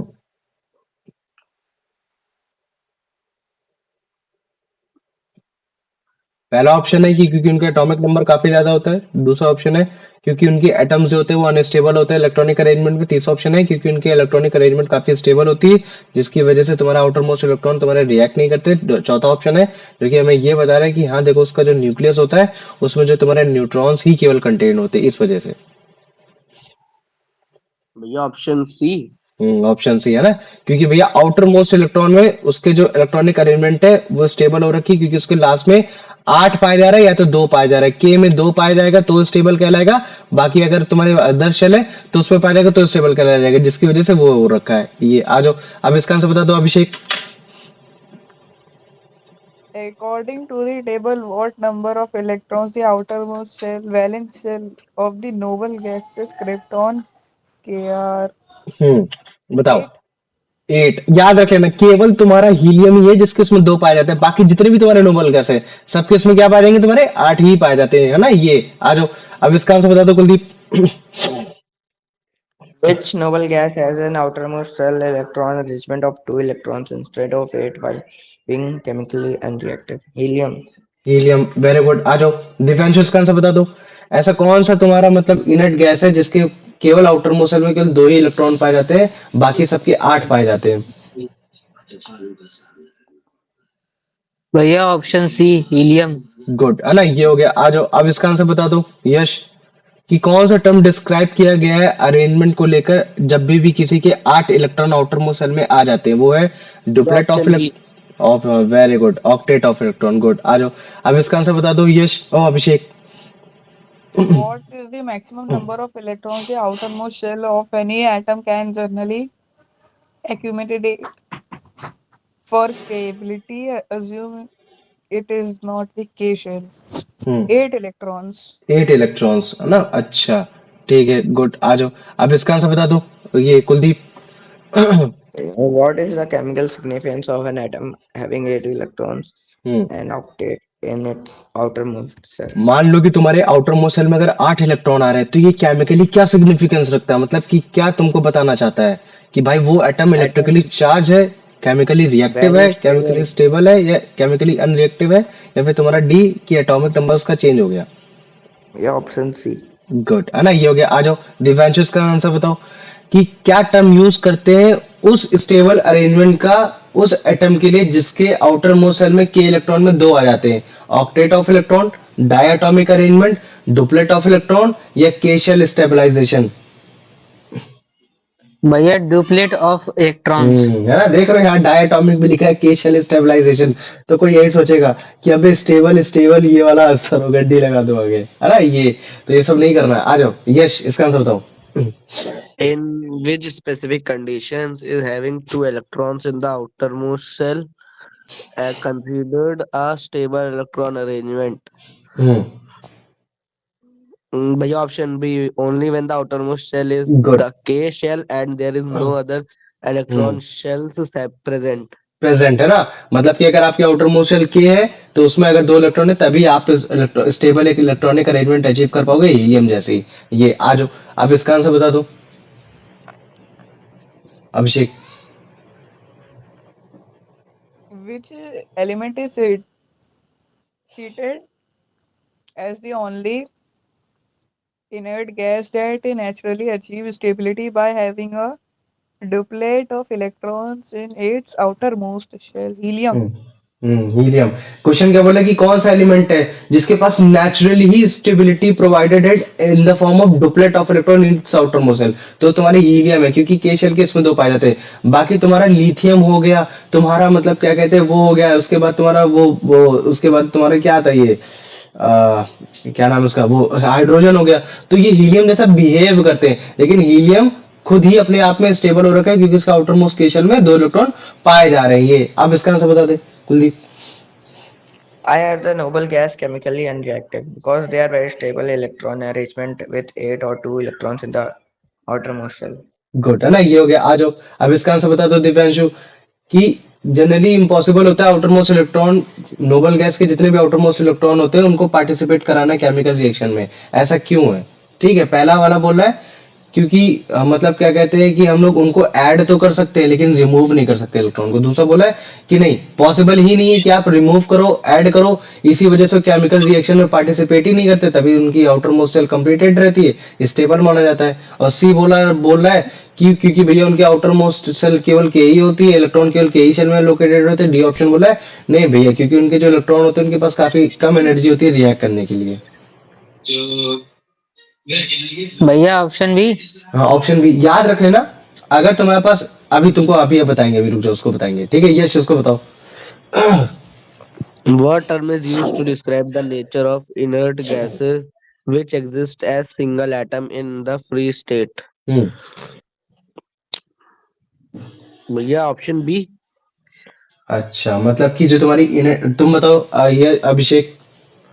नहीं Option option D. D option option D है ना, मोनो। अच्छा, डायटोमिक के एग्जांपल बताओ। भैया जैसे ऑक्सीजन ऑक्सीजन, वेरी गुड है ना। I2 हो गया, F2 हो गया ना। तो और तुम हाइड्रोजन। हाइड्रोजन हो गया, ठीक है, नहीं H2 हो गया, हाइड्रोजन भी हो गया, वेरी गुड है ना, ये सब हो गए। तो इनको हम लोग क्या बोलते हैं? डायटोमिक पार्टिकल बोलते हैं। पॉलीटॉमिक में सल्फर हो गया, ठीक है, ये सब हो गया। जो तुम्हारे उसमें आ जाते हैं, फॉस्फोरस हो गया, P8, अगर तुम लोग को याद आ रहा हो तो मैंने ये सब पढ़ाया था तुम लोग को, है ना, ये सब P8 S4 ये सब ऐसे करके। आ जाओ अब इसका आंसर बता दो अभिषेक। Mm. Which statement correctly describe the relationship between the atom and molecule of an inert gas like argon? Their atoms and molecules are just the same. C option. Just same, ठीक है, ये हो गया। आ जाओ अब इसका आंसर बता। अब देखो, हाँ, अब देखो ये ऐसा हो क्यों रहा है ना। अब देखो मतलब जब भी बोलते हैं ना कि केमिकल रिएक्शन हो रही है, केमिकल रिएक्टिविटी पे पार्टिसिपेट हो रहा है, ऐसा ही क्यों हो रहा है? मान लो कि 118 एलिमेंट है, वो 118 एलिमेंट में चलो मान लेते हैं कि हाँ तुम्हारे जितने भी नोबल गैसेस है, जिसमें हीलियम की बात हो रही है, नियॉन की बात हो रही है, ऑर्गन की बात हो रही है, क्रिप्टॉन की बात हो रही है, जेनॉन की बात हो रही है, रेडॉन की बात हो रही है, ये तुम्हारे रिएक्ट नहीं कर रहे क्योंकि भैया इनके ऑक्टेट कंप्लीट हो रखे हैं, या तो फिर मतलब क्या कहते हैं कि तुम्हारा मतलब क्या कहते हैं इनका डुप्लेट मतलब सॉरी इनका डुप्लेट कंप्लीट हो रखा है, या तो इनका ऑक्टेट कंप्लीट हो रखा है, तो ठीक है कोई दिक्कत नहीं। लेकिन बाकी के अगर कंप्लीट नहीं है तो भैया वो क्यों मतलब केमिकल रिएक्टिविटी पार्टिसिपेट करना है ना? बाकी सब शांत रहते हैं, उनको भी क्या ही दिक्कत थी। लेकिन इतना मान लो कि इस वर्ल्ड में हर कोई अपने आप को स्टेबल करना चाह रहा है, और एटम के केस में स्टेबिलिटी का मतलब क्या है कि भाई मेरे को तो नोबल गैस जैसा बनना है, नोबल गैस जैसा बनना है। और इसी नोबल गैस की होड़ में मतलब इन्हीं की अचीवमेंट को पाने के लिए, के शेल में 2 पाने के लिए, LMNOP इन इसमें 8 पाने के लिए हम क्या करते हैं, बाकी के जो तुम्हारे 118 एलिमेंट में तुम्हारे जो एटम बसते हैं वो तुम्हारा केमिकल रिएक्शन पार्टिसिपेट करने लगते हैं। और अगर उनको के में 2 चाहिए, LMNO में 8 चाहिए, तो उनके पास केवल 3 ही मेथड है। पहला मेथड है इलेक्ट्रॉन को लूज करना, अगर वो लूज कर सकते हैं तब ही मतलब क्या कहते हैं वो तुम्हारे इस तरह से इलेक्ट्रॉनिक अरेंजमेंट पा सकते हैं नोबल गैस की। दूसरा ऑप्शन है गेन करना, तभी वो तुम्हारे इलेक्ट्रॉनिक अरेंजमेंट को पा सकते हैं। और तीसरा ऑप्शन है तुम्हारा शेयर करना। और कहीं ना कहीं मैंने तुमको बता रखा है कि अगर तुम इलेक्ट्रॉनिक अरेंजमेंट अगर तुम नोबल गैस की पा रहे हो शेयर करके, तो जो तुम्हारा कंपाउंड बनता है वो कंपाउंड बेसिकली कौन सा कंपाउंड होता है बताओ मुझे? वो होता है तुम्हारा कोवैलेंट कंपाउंड। क्या होता है तुम्हारा? कोवैलेंट कंपाउंड होता है। और अगर मान लो कि तुमने इलेक्ट्रॉन को गेन और लूज करके अगर तुमने नोबल गैस के इलेक्ट्रॉनिक अरेंजमेंट से तुमने अपने आप को स्टेबल किया है, तब उस केस में जो तुम्हारा कंपाउंड बनता है उस कंपाउंड को हम लोग क्या बोलते हैं बताओ मुझे? उसको हम लोग बोलते हैं आयोनिक कंपाउंड। तो पहले मुझे तो ये आयोनिक कंपाउंड और कोवेलेंट कंपाउंड के बारे में मालूम है कि नहीं मालूम है, बताओ पहले मेरे को। मालूम है, याद है ना ये सब सारी चीजें? अभिषेक, यश, चलो आओ, अच्छा इधर आओ। तुम लोगों का मुंह नहीं खुलता, क्वेश्चन के समय खुल जाता है, ठीक है। ये आओ इधर। अब देखो ये मतलब क्या कहते हैं कि अब अगर मान लो कि मैं मेटल्स की बात कर देता हूँ, याद रख लेना उस 118 मेटल्स में मतलब कि केवल मेटल्स की बात करूंगा, तो मुझे मालूम है कि तुम्हारे मेटल में जो वैलेंस इलेक्ट्रॉन होते हैं ना, वो कितने होते हैं? वो या तो एक होंगे, या तो दो होंगे, या तो तीन होंगे। तो याद रख लेना जितने भी तुम्हारे मेटल हैं या फिर जितने भी तुम्हारे ऐसे मतलब क्या कहते हैं एटम हो रखे हैं जिनके लास्ट के वैलेंस सेल में अगर एक इलेक्ट्रॉन आ रहे, दो इलेक्ट्रॉन आ रहे, तीन इलेक्ट्रॉन आ रहे, तो तुम मुझे याद करके बताओ उनके पास सबसे बेस्ट ऑप्शन क्या है? इलेक्ट्रॉन को लूज करना, गेन करना, या फिर तुम्हारा मतलब कि शेयर करना? जल्दी बताओ मुझे, जल्दी से बताओ क्या ऑप्शन है? लूज करना। गुड है ना। ऐसा क्यों?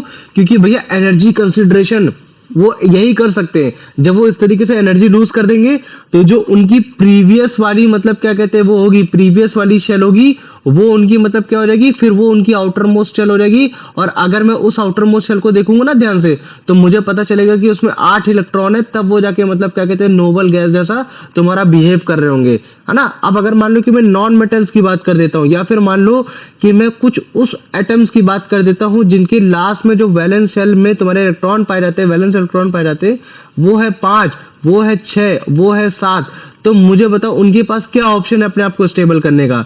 तुम्हारा लूज है, गेन है, या फिर तुम्हारा शेयर है? गेन। गेन है। गेन क्यों? क्योंकि भैया फिर वो उस तरीके से गेन कर लेंगे तो उनका जो उस समय का जो उनका करंट शेल है, उस करंट शेल में तुम्हारे मतलब क्या कहते हैं फिर 8 इलेक्ट्रॉन आ जाएंगे, तब वो तुम्हारा मतलब क्या कहते हैं नोबल गैस जैसा बिहेव कर देंगे। लेकिन अगर मान लो कि मैं एटम जैसे मान लो कि तुम्हारा वो हो गया सिलिकॉन हो गया, तुम्हारा कार्बन हो गया, उनकी आउटर मोस्ट शेल में 4 इलेक्ट्रॉन पाए जाते हैं, तो मुझे बताओ उनके पास फिर क्या ऑप्शन रहता है तुम्हारा? लूज करना, गेन करना, या शेयर करना? बताओ मुझे। गेन। तुम्हारा शेयर करना। क्या होता है तुम्हारा? शेयर करना, ना कि गेन करना। वो शेयर करके अपने आप को स्टेबल करते हैं, ठीक है। ये हो गया, इस चीज को याद रख लेना, ठीक। अब आ जाओ एक एग्जांपल के तौर पे लेते हैं। जैसे मान लो कि मैं सोडियम ले लेता हूँ। सोडियम क्या होता है? मेटल होता है कि नॉन मेटल होता है? जल्दी बताओ। मेटल। मेटल होता है। इसका एटॉमिक नंबर कितना होता है? 11 होता है, ठीक है। अगर मान लो कि मैं इसका इलेक्ट्रॉनिक कॉन्फ़िगरेशन करता हूँ तो कितना हो जाएगा भैया? KLM। के में कितने इलेक्ट्रॉन आएंगे जल्दी बताओ? 2 8 2 8 1। Very good. आ जाओ। अब मान लो कि मैं एक नॉन मेटल ले लेता हूँ, क्लोरीन की बात कर लेता हूँ। क्लोरीन का एटॉमिक नंबर होता है 17 आता है। अब अगर मान लो कि मैं इसका इलेक्ट्रॉनिक कॉन्फ़िगरेशन करता हूँ तो मुझे बताओ K और L और M में कितने आएंगे? 2 2 8 8 7। 2 8 7 आएंगे। अब मुझे बताओ इसकी वैलेंस शेल M शेल है, M शेल में एक इलेक्ट्रॉन है, तो मुझे बताओ क्या ये स्टेबल है? नहीं। नहीं, स्टेबल नहीं है। तो इसकी वैलेंस शेल में 8 इलेक्ट्रॉन होने चाहिए। तो मुझे बताओ क्या इसके पास पॉसिबल है कि ये 7 इलेक्ट्रॉन को ऐड कर सके? नहीं। नहीं कर पाएगा। तो इसका मतलब है कि भैया आपने मेरे को बताया था कि अगर किसी की वैलेंस शेल में जितने भी इलेक्ट्रॉन है, अगर वो 1 है, 2 है, 3 है, तो अगर वो लूज कर देगा तो उसके लिए वैलेंस शेल कौन सी हो जाएगी? लास्ट शेल हो जाएगी। तो हम इस शेल को क्या कराने वाले हैं? लूज कराने वाले, मतलब कि इस इलेक्ट्रॉन को लूज कराने वाले। और ये इलेक्ट्रॉन तुम्हारा किसके? अब चलो मान लो कि क्लोरीन की बात करते हैं। क्लोरीन की लास्ट शेल कौन सी है? M शेल है। अब मुझे बताओ क्या ये स्टेबल है? क्या ये स्टेबल है? लास्ट शेल, इसकी वैलेंस शेल, M शेल में 7 इलेक्ट्रॉन होने की वजह से नहीं भैया, स्टेबल नहीं है। 8 इलेक्ट्रॉन होते तो स्टेबल हो जाता। मैं बोल रहा हूँ कि काम करो, इसकी शेल को पूरी लूज ही कर दो, 7 के 7 इलेक्ट्रॉन हटा दो। तो मुझे बताओ क्या ये पॉसिबल है लूज करना पूरे के पूरे? नहीं है। नहीं। इसके लिए सबसे बेस्ट ऑप्शन क्या है कि यार ये गेन कर ले, है ना। गेन कर लेगा तो ज्यादा ठीक रहेगा। तो गेनिंग के लिए मैंने क्या बताया कि अगर किसी के वैलेंस शेल में 5 इलेक्ट्रॉन आ रहे हैं, 6 इलेक्ट्रॉन आ रहे हैं, 7 इलेक्ट्रॉन आ रहे हैं, तो उसको गेन कर लेना चाहिए। अगर मान लो किसी के 1 आ रहे, 2 आ रहे, 3 आ रहे, तो उसको मतलब क्या कर देना? लूज कर देना चाहिए। तो ये क्या करेगा? अपना 1 इलेक्ट्रॉन लूज कर देगा, और जैसे 1 इलेक्ट्रॉन लूज करेगा तो ये कहाँ जाएगा? ये इसके पास चला जाएगा। और ये जैसे ही चला जाएगा तो मतलब क्या हो जाएगा? अगर तुम ध्यान से देखोगे तो अब अगर तुम सोडियम को देखोगे, सोडियम को अगर तुम ध्यान से देखोगे तो उसकी इलेक्ट्रॉनिक कॉन्फ़िगरेशन क्या हो जाएगी? K में 2 और L में 8, ये हो गई। अब मुझे बताओ इसके L में 8 इलेक्ट्रॉन आ गए, और अगर कभी भी किसी के L में 8 इलेक्ट्रॉन आ जाते तो क्या वो तुम्हारा नियॉन जैसा बिहेव नहीं करता? बताओ मुझे। हाँ भैया। नियॉन जैसे बिहेव करेगा, और अगर वो नियॉन जैसा बिहेव कर रहा है तो इसका मतलब है कि अब वो क्या हो रखा है, वो स्टेबल हो रखा है। तो इस समय जो तुम्हारा ये हो रखा है, तुम्हारा सोडियम हो गया, वो स्टेबल हो गया। अब आ जाओ मैं क्लोरीन की बात कर देता हूँ। क्लोरीन का अगर मैं इलेक्ट्रॉनिक कॉन्फ़िगरेशन करता हूँ तो तुम्हारा हो गया KLM, मतलब कि 2 8 8।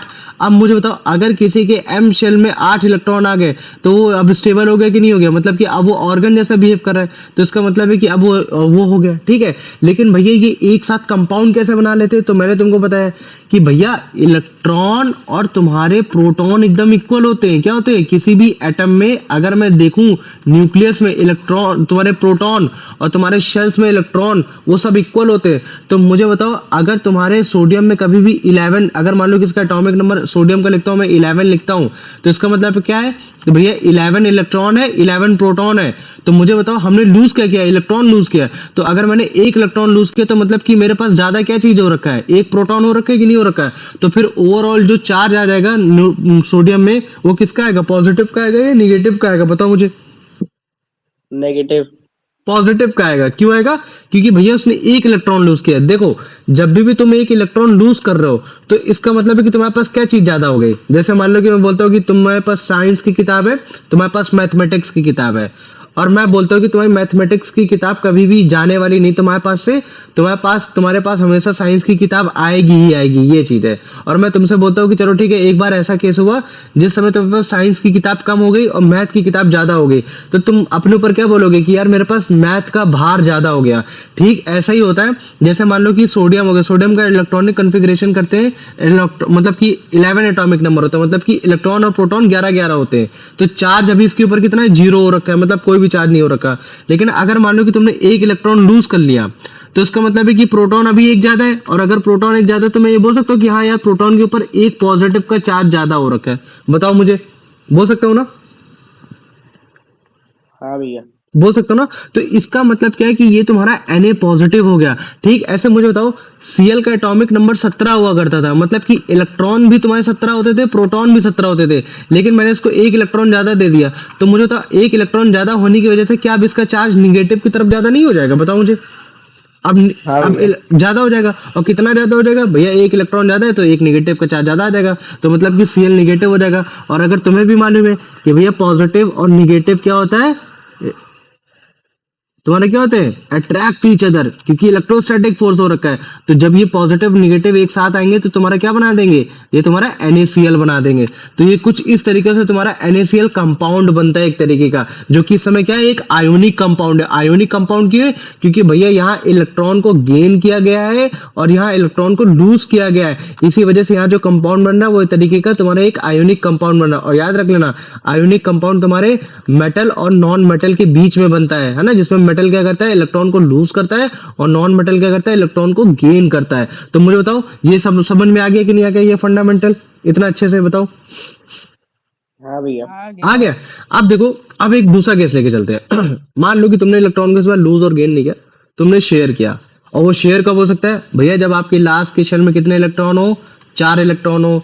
4 इलेक्ट्रॉन किसके होते हैं भैया? कार्बन के ही होते हैं। तो चलो मैंने बोल दिया कार्बन के तुम्हारे कितने होते हैं? 4 होते हैं। तो पहले आओ उसके इलेक्ट्रॉनिक कॉन्फ़िगरेशन कर लेते हैं, है ना। एटॉमिक नंबर होता है 6 भैया। K में कितने आएंगे? 2 आएंगे। और तुम्हारे L में कितने आएंगे आपके?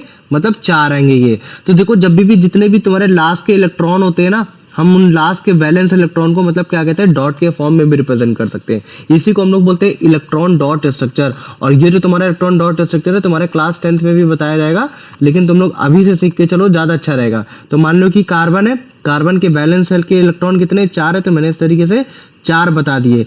लेकिन इसको स्टेबल होने के लिए कितने चाहिए? 4 चाहिए, है ना।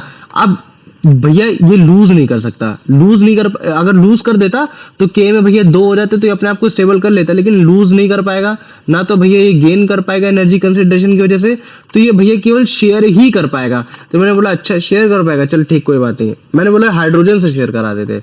तुमने बोला भैया हाइड्रोजन का एटॉमिक नंबर होता है 1, इसके के शेल में आते हैं 1। इसका मतलब है कि अगर इसमें मैं अगर डॉट बनाऊंगा तो H का एक डॉट बनाऊंगा। तो अगर इस हिसाब से अगर मान लो कि अगर हाइड्रोजन को हम लेते हैं तो एक हाइड्रोजन मतलब क्या कहते हैं कि एक ही इलेक्ट्रॉन दे पाएगा। तो मुझे बताओ इस हिसाब से फिर टोटल कितने हाइड्रोजन की जरूरत पड़ेगी, बताओ मुझे। 2। 2 की पड़ेगी। चलो मान लो कि मैंने ये 2 बना दिया, चलो 2 बना दिया, तो मान लो कि तुम्हारे ये अब कितने इलेक्ट्रॉन हो गए, तुम्हारे पास कितने इलेक्ट्रॉन हो गए, कार्बन के पास 1 हो गया, 2 हो गया, 3 हो गया, 4 हो गया, 5 हो गया, 6 हो गया, लेकिन फिर भी तो अभी 2 बचे। बताओ, हाँ 2 और बचे ना।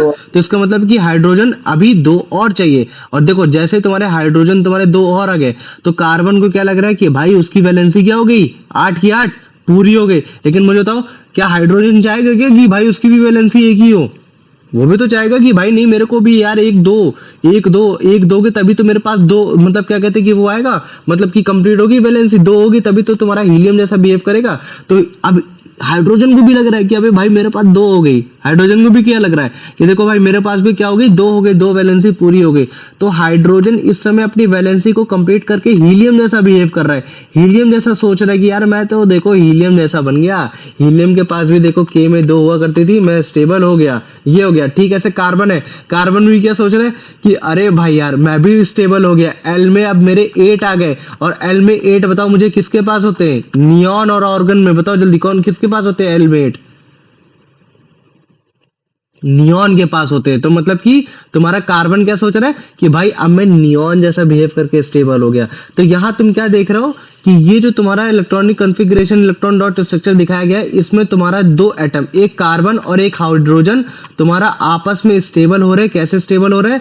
तुम्हारा एक कोवेलेंट, तुम्हारा मतलब क्या कहते हैं कोवेलेंट कंपाउंड बनाकर स्टेबल हो रहा है। तो अभी कोवेलेंट कंपाउंड क्या होता है, आयोनिक कंपाउंड क्या होता है, ये कल भी पढ़ेंगे, लेकिन जनरली मैं तुमको बता रहा हूँ कि यहाँ बीच में क्या हो रहा है, इलेक्ट्रॉन का तुम्हारा शेयरिंग हो रही है, ना कि तुम्हारे इलेक्ट्रॉन में मतलब क्या कहते हैं लूज और गेन किया जा रहा है ये। और अगर इसको रिप्रेजेंट करना होता ना तो हम लोग पता है कैसे करते हैं, कार्बन की ऐसे 4 वैलेंसी दिखाते हैं, प्लस ऐसे क्या कहते हैं हाइड्रोजन की 1 वैलेंसी दिखाते हैं, और यहाँ 4 लिख देते हैं कि मतलब यहाँ 4 हाइड्रोजन की जरूरत है, फिर इट गिव का साइन बनाते हैं, यहाँ कार्बन लिखते हैं, फिर इस तरीके से मतलब क्या कहते हैं तुम्हारे ये बना देते हैं कि हाँ देखो तुम्हारे हाइड्रोजन की भी वैलेंसी पूरी हो गई और तुम्हारे मतलब क्या कहते हैं कार्बन की भी वैलेंसी पूरी हो गई। और मैंने अगर इस चीज को याद रखना, कभी भी 2 एटम, मान लो कि एक एटम X है एक एटम Y है, अगर इनके बीच में अगर 2 इलेक्ट्रॉन है तो उसको हम लोग हमेशा सिंगल बॉन्ड से रिप्रेजेंट करते हैं। अच्छा मान लो कि अगर 4 इलेक्ट्रॉन होते तो फिर किससे करते बताओ मुझे?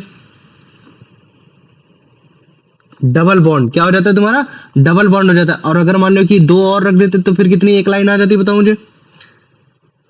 एक और आ जाती, मतलब कि ट्रिपल बॉन्ड हो जाती। तो मुझे बताओ अगर C और H के बीच में अगर मेरे को लाइन खींचनी होगी तो मैं कितनी लाइन खींचूंगा बताओ मुझे? ये 4। नहीं 4 तो खींचनी होंगी, लेकिन अभी मुझे तो इस वाले इस कंडीशन में जो अभी मैंने बनाया इसके बीच में कितनी लाइन खींचनी होगी? केवल एक लाइन है ना, क्योंकि इनके बीच में कितने इलेक्ट्रॉन शेयर हो रहे हैं? 2 हो रहा है। तो मतलब कि यहाँ 1 हो गया, फिर इस तरीके से 1 हो गया, फिर एक इस तरीके, तुम 4 ऐसे बता रहे हो, लेकिन मैं तुमको जनरली बता रहा हूँ कि देखो कार्बन जब इस तरीके से शेयर कर रहा है तो इनके पीछे 2 इलेक्ट्रॉन शेयर हो रहे हैं, तभी मैंने यहाँ सिंगल बॉन्ड लगाया। कार्बन जब इस हाइड्रोजन के साथ जा रहा है तो भी यहाँ तुम्हारे 2 इलेक्ट्रॉन के बीच में शेयर हो रहा है तो सिंगल बॉन्ड आ रहा है। कार्बन जब इस हाइड्रोजन के साथ जा रहा है तो 2 इलेक्ट्रॉन तुम्हारे शेयर हो रहे हैं यहाँ, तो भी मतलब क्या कहते हैं ये सिंगल बॉन्ड आ रहा है। जब कार्बन तुम्हारा इस हाइड्रोजन के साथ जा रहा है तो यहाँ भी तुम्हारा सिंगल बॉन्ड आ रहा है, तो तुम्हारा मतलब क्या कहते हैं यहाँ तुम्हारा वो आ रहा है ना ये। तो तुम इस चीज को समझो और हमेशा याद रख लेना, कार्बन और हाइड्रोजन जब भी बॉन्ड बनाते हो सिंगल बॉन्ड के थ्रू ही बनाते हैं, इस चीज को हमेशा याद रखना। कार्बन जब भी ऑक्सीजन के साथ बॉन्ड बनाएगा तो तुम्हारे दो एटम के साथ बनाएगा, इस चीज को भी याद रखना। बाद में धीरे धीरे धीरे सब चीजें तुमको याद हो जाएंगी। ये वैसे क्लास 10th का था टॉपिक, लेकिन फिर भी मैंने तुमको समझाने की कोशिश की। कितनों को ये समझ में आ गया पहले मेरे को इतना बता दो। आ गया भैया। ये क्लास 10 का टॉपिक था, लेकिन तुम लोगों ने बहुत बढ़िया तरीके से समझा। ठीक है, वेरी गुड है ना। ये तो याद रखो, इस वर्ल्ड में सबके सब स्टेबल होना चाहते हैं। एटम की गैस में स्टेबिलिटी मतलब क्या भैया, मेरे को इनर्ट गैस की इलेक्ट्रॉनिक अरेंजमेंट की स्टेबिलिटी प्रोवाइड कर दो। तो फिर एटम्स है ना जितने ये तुम्हारे ये 18वें ग्रुप में है ना, helium, neon, organ, krypton, xenon, radon, ये सब के सब तुम्हारे स्टेबल हो रखे हैं 18th ग्रुप वाले। बाकी ये सब एलिमेंट कैसा चाहते हैं, इनके जैसा होना चाहते हैं, तो ये इनकी इलेक्ट्रॉनिक अरेंजमेंट को रिसीव करेंगे। तो टीचर क्या रटाएगा, ऐसे रटाएगा कि तुम हमेशा पास वाले जाने की कोशिश करो, ऐसे मत रटो, सीधा रट लो कि भाई इलेक्ट्रॉनिक अरेंजमेंट करूंगा, अगर एल में अगर 8 आ रहा है तो इसका मतलब है भैया वो नियॉन जैसा बिहेव करेगा, एम में आ रहा है तो भैया वो ऑर्गन जैसा, अगर एन में आ रहा है तो क्रिप्टॉन, रेडॉन, ज़ेनॉन, इस तरीके से याद कर लोगे तो तुम्हारे पास ज्यादा आसानी रहेगी। ये तब जाके तुम्हारे एटम मतलब क्या कहते हैं, स्टेबल कहलाते हैं। ये कि एटम कंबाइन होंगे दूसरे एटम के साथ, वो मतलब एक तरीके से इलेक्ट्रॉनिक अरेंजमेंट रिसीव करेंगे तुम्हारे मतलब क्या कहते हैं सारे नोबल गैसेस का, तब जाके होगा। और नोबल गैस कैसे, मान लो कि के में 2 लाने की कोशिश करेंगे, तुम्हारे मतलब क्या कहते हैं कि तुम्हारे के, एल, एम, एन, ओ इन सब में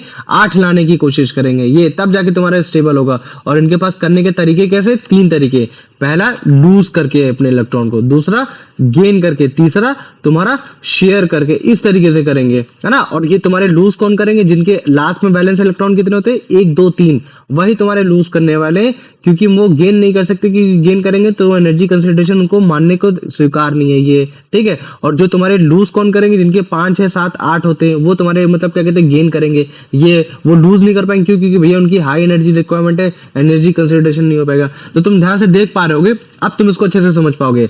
अभी जैसे तुम Na को देखना, अभी अब तुम Na को देखो, Na की लास्ट सेल में 1 इलेक्ट्रॉन है, अनस्टेबल हो रखा है, वो क्या करेगा, 1 इलेक्ट्रॉन को लूज कर देगा। तो 1 इलेक्ट्रॉन लूज कर दिया, तो जैसे उसने लूज किया तो देखो एक प्रोटॉन की संख्या ज्यादा हो गई, तो तुम देखो उसके ऊपर एक पॉजिटिव का चार्ज आ गया। अभी देखना, तो लूज करते ही तुरंत पॉजिटिव का चार्ज आ गया, है ना, ये आ गया, कोई दिक्कत नहीं। लेकिन वो जो इलेक्ट्रॉन लूज हुआ है उसके बगल में क्लोरीन था, तो क्लोरीन ने उस इलेक्ट्रॉन को ले लिया, क्योंकि उसको भी अपना मतलब क्या कहते हैं कि अपना ऑक्टेट कंप्लीट करना था। तो उसने, सोडियम ने तुम्हारे एल में कंप्लीट किया, और तुम्हारा अगर तुम क्लोरीन को देखोगे तो उसने एम में कंप्लीट किया, लेकिन एम में इसने इलेक्ट्रॉन रिसीव करके गया, मतलब कि 1 इलेक्ट्रॉन ले लिया और एक्स्ट्रा ले लिया, इलेक्ट्रॉन की संख्या ज्यादा होगी, मतलब कि निगेटिव का चार्ज ज्यादा हो गया। तो तुम ध्यान से देखो, तुम्हारा क्लोरीन में एक निगेटिव का चार्ज आ गया, तो ये, और ये बाद में यही पॉजिटिव निगेटिव चार्ज क्या हो जाते हैं, आपस में जाके मिल जाते हैं, और ये जैसे ही तुम्हारे मिलेंगे तो तुम्हारे क्या बना देंगे, तुम्हारा NaCl बना देते हैं, ये है ना। तो इसी वजह से हम लोग इसको बोलते हैं आयोनिक कंपाउंड, आयंस की वजह से, प्लस माइनस इनकी वजह से बना है, तो हम लोग क्या बोलते हैं, आयोनिक कंपाउंड। और ये प्लस माइनस क्यों हो रहा है, क्योंकि आपने इलेक्ट्रॉन को लूज किया है और एक ने इलेक्ट्रॉन को गेन किया है, और ऐसा केस तुम्हारा मेटल और नॉन मेटल के केस में आता है। अच्छा भैया, तो फिर कोवेलेंट कंपाउंड क्या होता है भैया, जिसमें इलेक्ट्रॉन तुम्हारा शेयर होता है, वो कैसा होगा, जब आपके आउटर मोस्ट सेल में आपके 4 इलेक्ट्रॉन हो रहे होते हैं, क्योंकि ना तो आप उस समय लूज कर पा रहे होते हो, ना तो आप उस समय गेन कर पा रहे होते हो, तब आप उस केस में क्या करते हो, 4 इलेक्ट्रॉन को शेयर करते हो, टोटल आप 8 लाने की कोशिश करते हो, तब जाके अपने आप को स्टेबल करते हो। तो जैसे इसको देखो, इस डायग्राम को देखो, कार्बन की वैलेंसी दिख रखी है 4 उसके वैलेंस इलेक्ट्रॉन हो रखे, हाइड्रोजन के 1 हो रखे, तो अब ये 4 हाइड्रोजन उसके साथ जाएंगे, जाके तुम्हारे मिल जाएंगे ऐसे करके।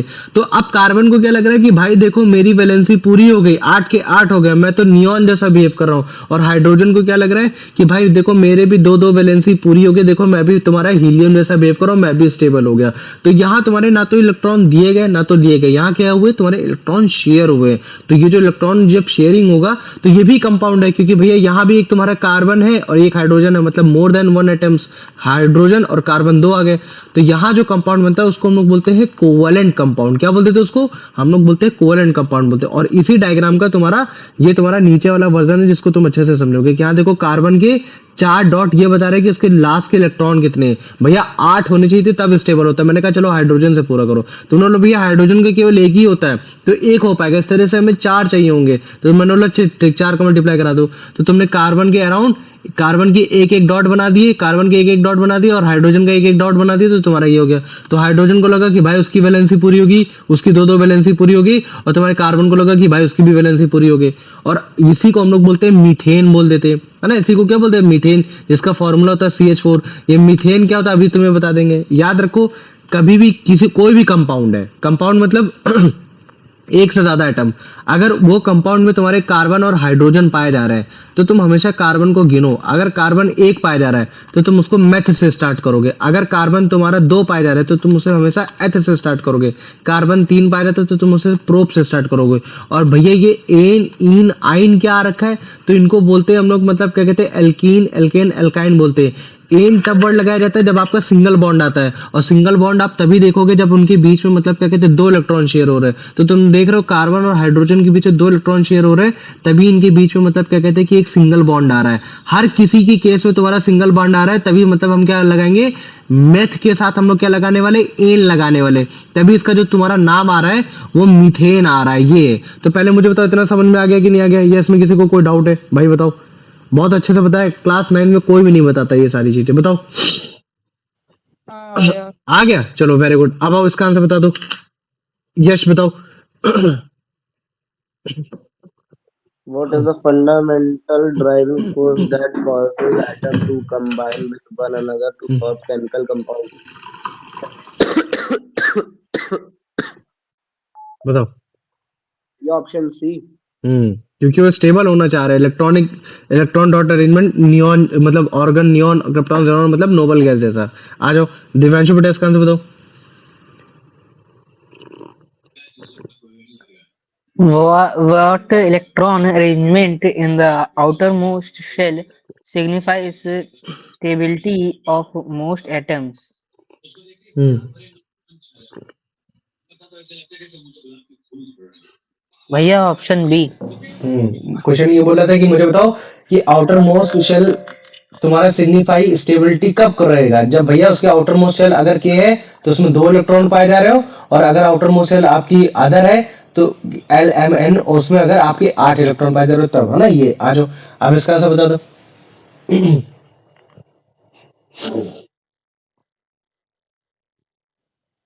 बताओ बताओ अभिषेक। why are atoms that have less than 8 electrons in their outermost shell considered as option A they unstable. have considered as unstable, option B क्योंकि उन्होंने अभी तक इलेक्ट्रॉनिक अरेंजमेंट तुम्हारे इनर्ट गैस जैसी अचीव नहीं की है। इनर्ट का मतलब होता है नॉट एक्टिव, है ना। तो जो एक्टिव नहीं है वो तुम्हारा केमिकल कॉम्पोजिशन भी नहीं क्रिएट करेगा। ये हो गया। आ जाओ कुलदीप बताओ इसका answer. What is the tendency of all atoms according to the text when they participate in the chemical combination? हम्म ये ऑप्शन सी। अच्छा ठीक है, तुम बताओ जरा मेरे को। इसको ऑप्शन सी हमेशा समझ में आता है। यश तुम बताओ। भैया बी बी बी बोला मैंने। हाँ सब सुनाई दिया था मेरे को, समझ में आ भैया गया मैंने पूरा। बी अच्छा बी बोला था तूने, ठीक कोई बात ये नहीं। बोला था। भैया अच्छा मैंने ठीक। बी पढ़ा पर मैंने सी बोल दिया मुंह से। नहीं तो फिर हाँ, आ जाओ अब इसका आंसर बताओ। यश। यश है नहीं। तुम बताओ मुझे, मतलब क्या कहते हैं Divyanshu. Which of the following is not listed as a way an atom can achieve the stable insert gas insert नहीं, electron inert arrangement? Inert inert gas. Sorry भैया, inert gas. मतलब कि अगर आपको एक स्टेबल इनर्ट गैस का electronic arrangement चाहिए तो इनमें से कौन सा फॉलोइंग मेथड नहीं होता है। पहला बोल रहा है कि आप इलेक्ट्रॉन को मतलब क्या कहते हैं लूजिंग वन और more electron to the another atom, है ना, या एक या दो इलेक्ट्रॉन को लूज करो। दूसरा बोल रहा है या तो आप एक दो इलेक्ट्रॉन को गेन करो, या तो बोल रहा है कि आप इलेक्ट्रॉन को शेयर करो, या फिर डी बोल रहा है कि आप न्यूक्लियस में जाके स्प्लिट कर दो, उसके एटॉमिक नंबर को ही चेंज कर दो, भैया ऑप्शन डी। है ना। डी ऐसा कुछ भी नहीं होता ना कि आप न्यूक्लियस में जाके आप उसके प्रोटॉन को चेंज कर दोगे तब जाके, प्रोटॉन कभी भी नहीं बदलने वाले, है ना। आ जाओ अब इसका आंसर बता दो अभिषेक। An element with 2 electrons in its outermost shell will most likely achieve a stable configuration by hmm losing बोल। 2 electrons and forming a cation. हाँ याद रखे, कैटायन मतलब क्या होता है, पॉजिटिव का चार्ज आना। जैसे हम लोग Na पॉजिटिव लिखते हैं तो ये तुम्हारा ये पॉजिटिव का चार्ज जब भी आता है तब हम लोग उसको कैटायन बोल देते हैं। बस बात ये है ना। तो अगर तुम मान लो कि बोल रहे कि उसके आउटर मोस्ट शेल में 2 इलेक्ट्रॉन है, जैसे मान लो कि मैग्नीशियम के केस में मैग्नीशियम का एटॉमिक नंबर 12 होता है, तो अगर मैं इसका इलेक्ट्रॉनिक कॉन्फ़िगरेशन करूंगा तो KLM मतलब कि 2 8 2, भैया ये स्टेबल नहीं है। तो अगर किसी क्लास में 1 2 3 पाए जाते हैं तो उसको लूज कर देना चाहिए, तो ये लूज कर देगा, मतलब कि इलेक्ट्रॉन की संख्या कम हो गई, प्रोटॉन की ज्यादा हो गई, मतलब पॉजिटिव का चार्ज ज्यादा हो गया। कितना पॉजिटिव चार्ज ज्यादा हो गया भैया, 2 ज्यादा हो गया, तो आप 2 पॉजिटिव का चार्ज लगा देते हो। तो यही आप बोलते हो कि हाँ देखो भैया अब ये कैटायन है ना कि एक नॉर्मल एटम हो रखा है। तो नॉर्मल एटम और कैटायन में यही अंतर होता है कि उसके ऊपर पॉजिटिव का चार्ज होगा, एटम में एकदम न्यूट्रल चार्ज होगा। जो कैटायन हमको यही बताता है कि हाँ देखो उसमें प्रोटॉन ज्यादा है और एक इलेक्ट्रॉन कम हो रखा है। ये आ जाओ कुलदीप इसका आंसर बताओ। Which when an atom loses one more electrons to achieve the inert gas configuration, what type of ion is formed? बताओ। A positively charged ion called an cation. Good, है ना, ये हो गया। क्लोरीन का केस में just उल्टा anion हो गया। आ जाओ, अब इसका आंसर बता दो दिव्यांशु, है ना। जनरली तुम्हारा मतलब क्या कहते हैं, किसी भी एटम में अगर आउटर मोस्ट में 1 2 3 इलेक्ट्रॉन आते हैं तो हम उसको ये नहीं बोलते कि यार तुम एक काम करो 5 6 7 इलेक्ट्रॉन मतलब लाके स्टेबल कर लो अपने आप को। ऐसा क्यों? क्यों? पहला ऑप्शन क्योंकि उसको हाई पोटेंशियल एनर्जी की रिक्वायरमेंट होती है इलेक्ट्रॉन को गेन करने के लिए। ऑप्शन बी क्योंकि एनर्जी कंसिडरेशन इस चीज को फेवर नहीं करता कि मतलब क्या कहते हैं इलेक्ट्रॉन को मतलब एनर्जी कंसिडरेशन इस चीज को फेवर करता है कि इलेक्ट्रॉन लूज करते ज्यादा बेटर है। सी ऑप्शन क्योंकि भैया उसका न्यूट्रॉन में नंबर संख्या ज्यादा होती है। डी ऑप्शन क्योंकि भैया एटम का साइज होता है काफी छोटा होता है। भैया ऑप्शन बी।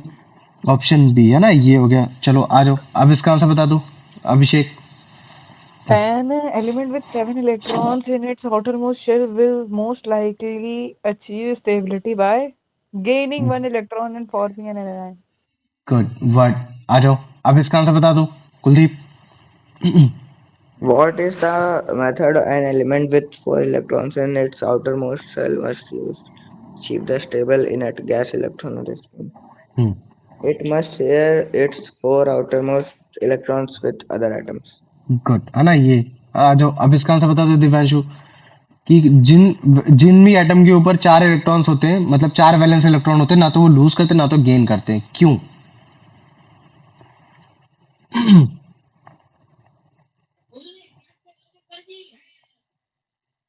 भैया option B, because because of of energy considerations that make both process highly unfavorable.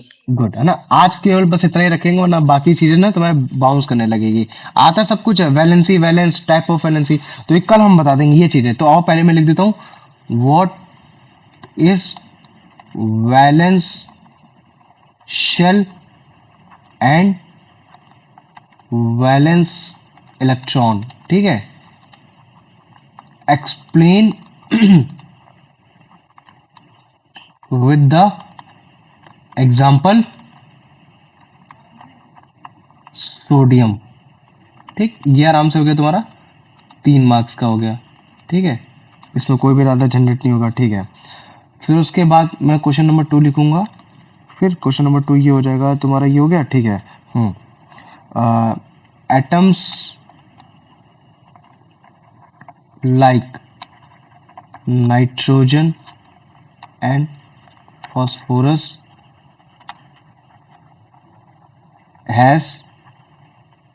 have 5 valence electron.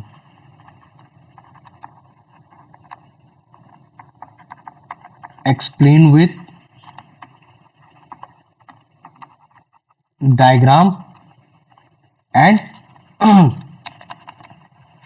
electronic configuration। ये हो गया। ठीक है, क्वेश्चन नंबर 3 ये हो गया। with electronic configuration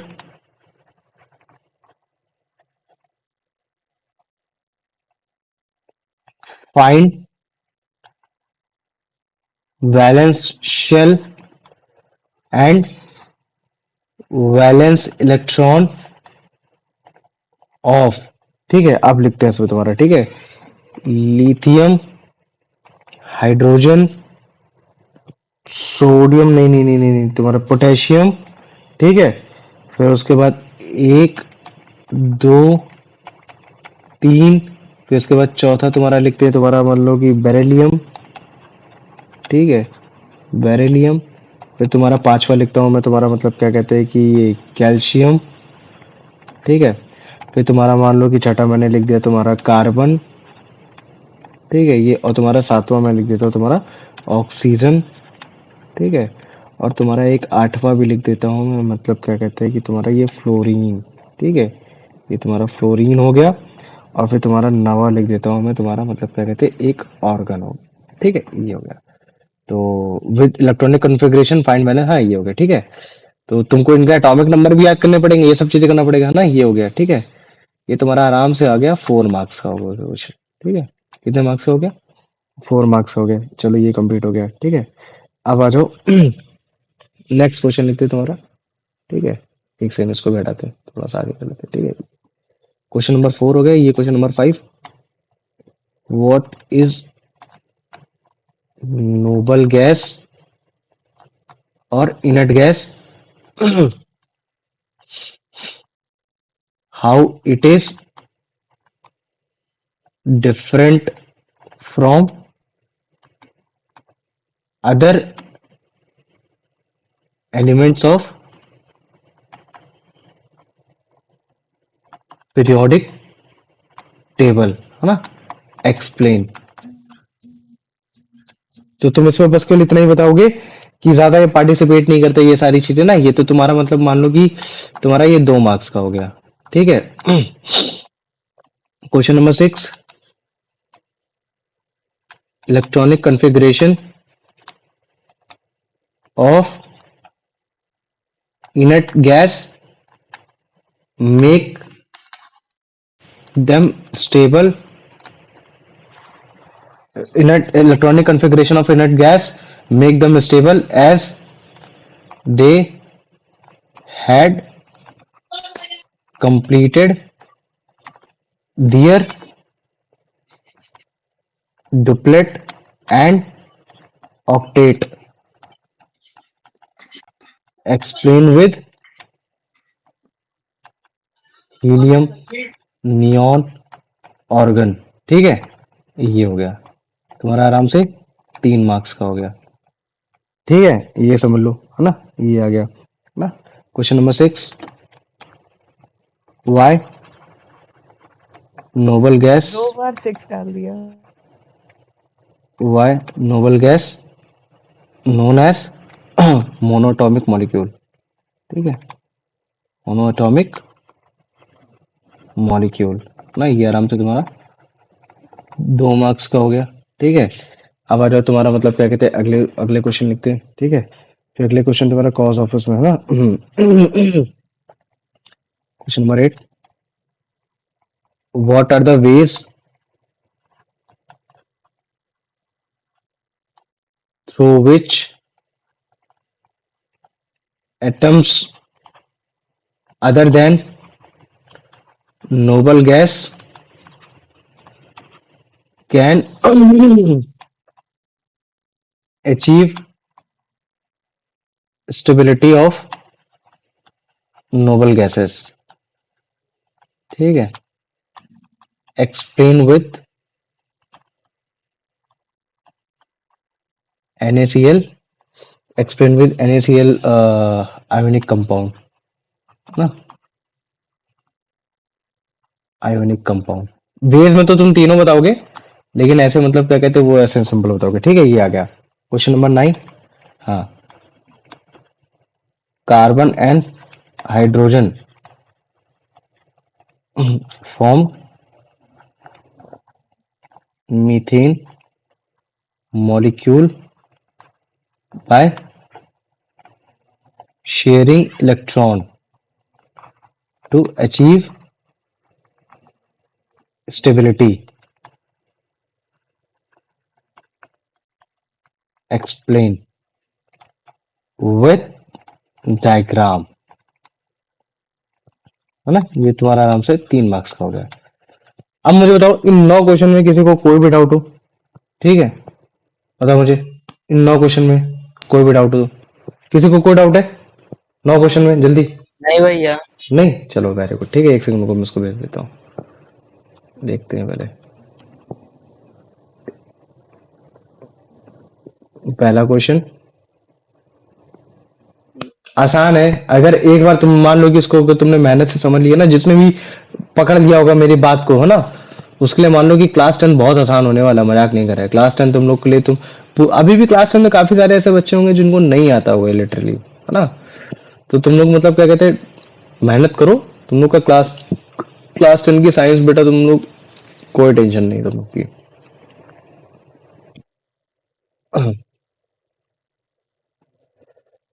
ये हो गया,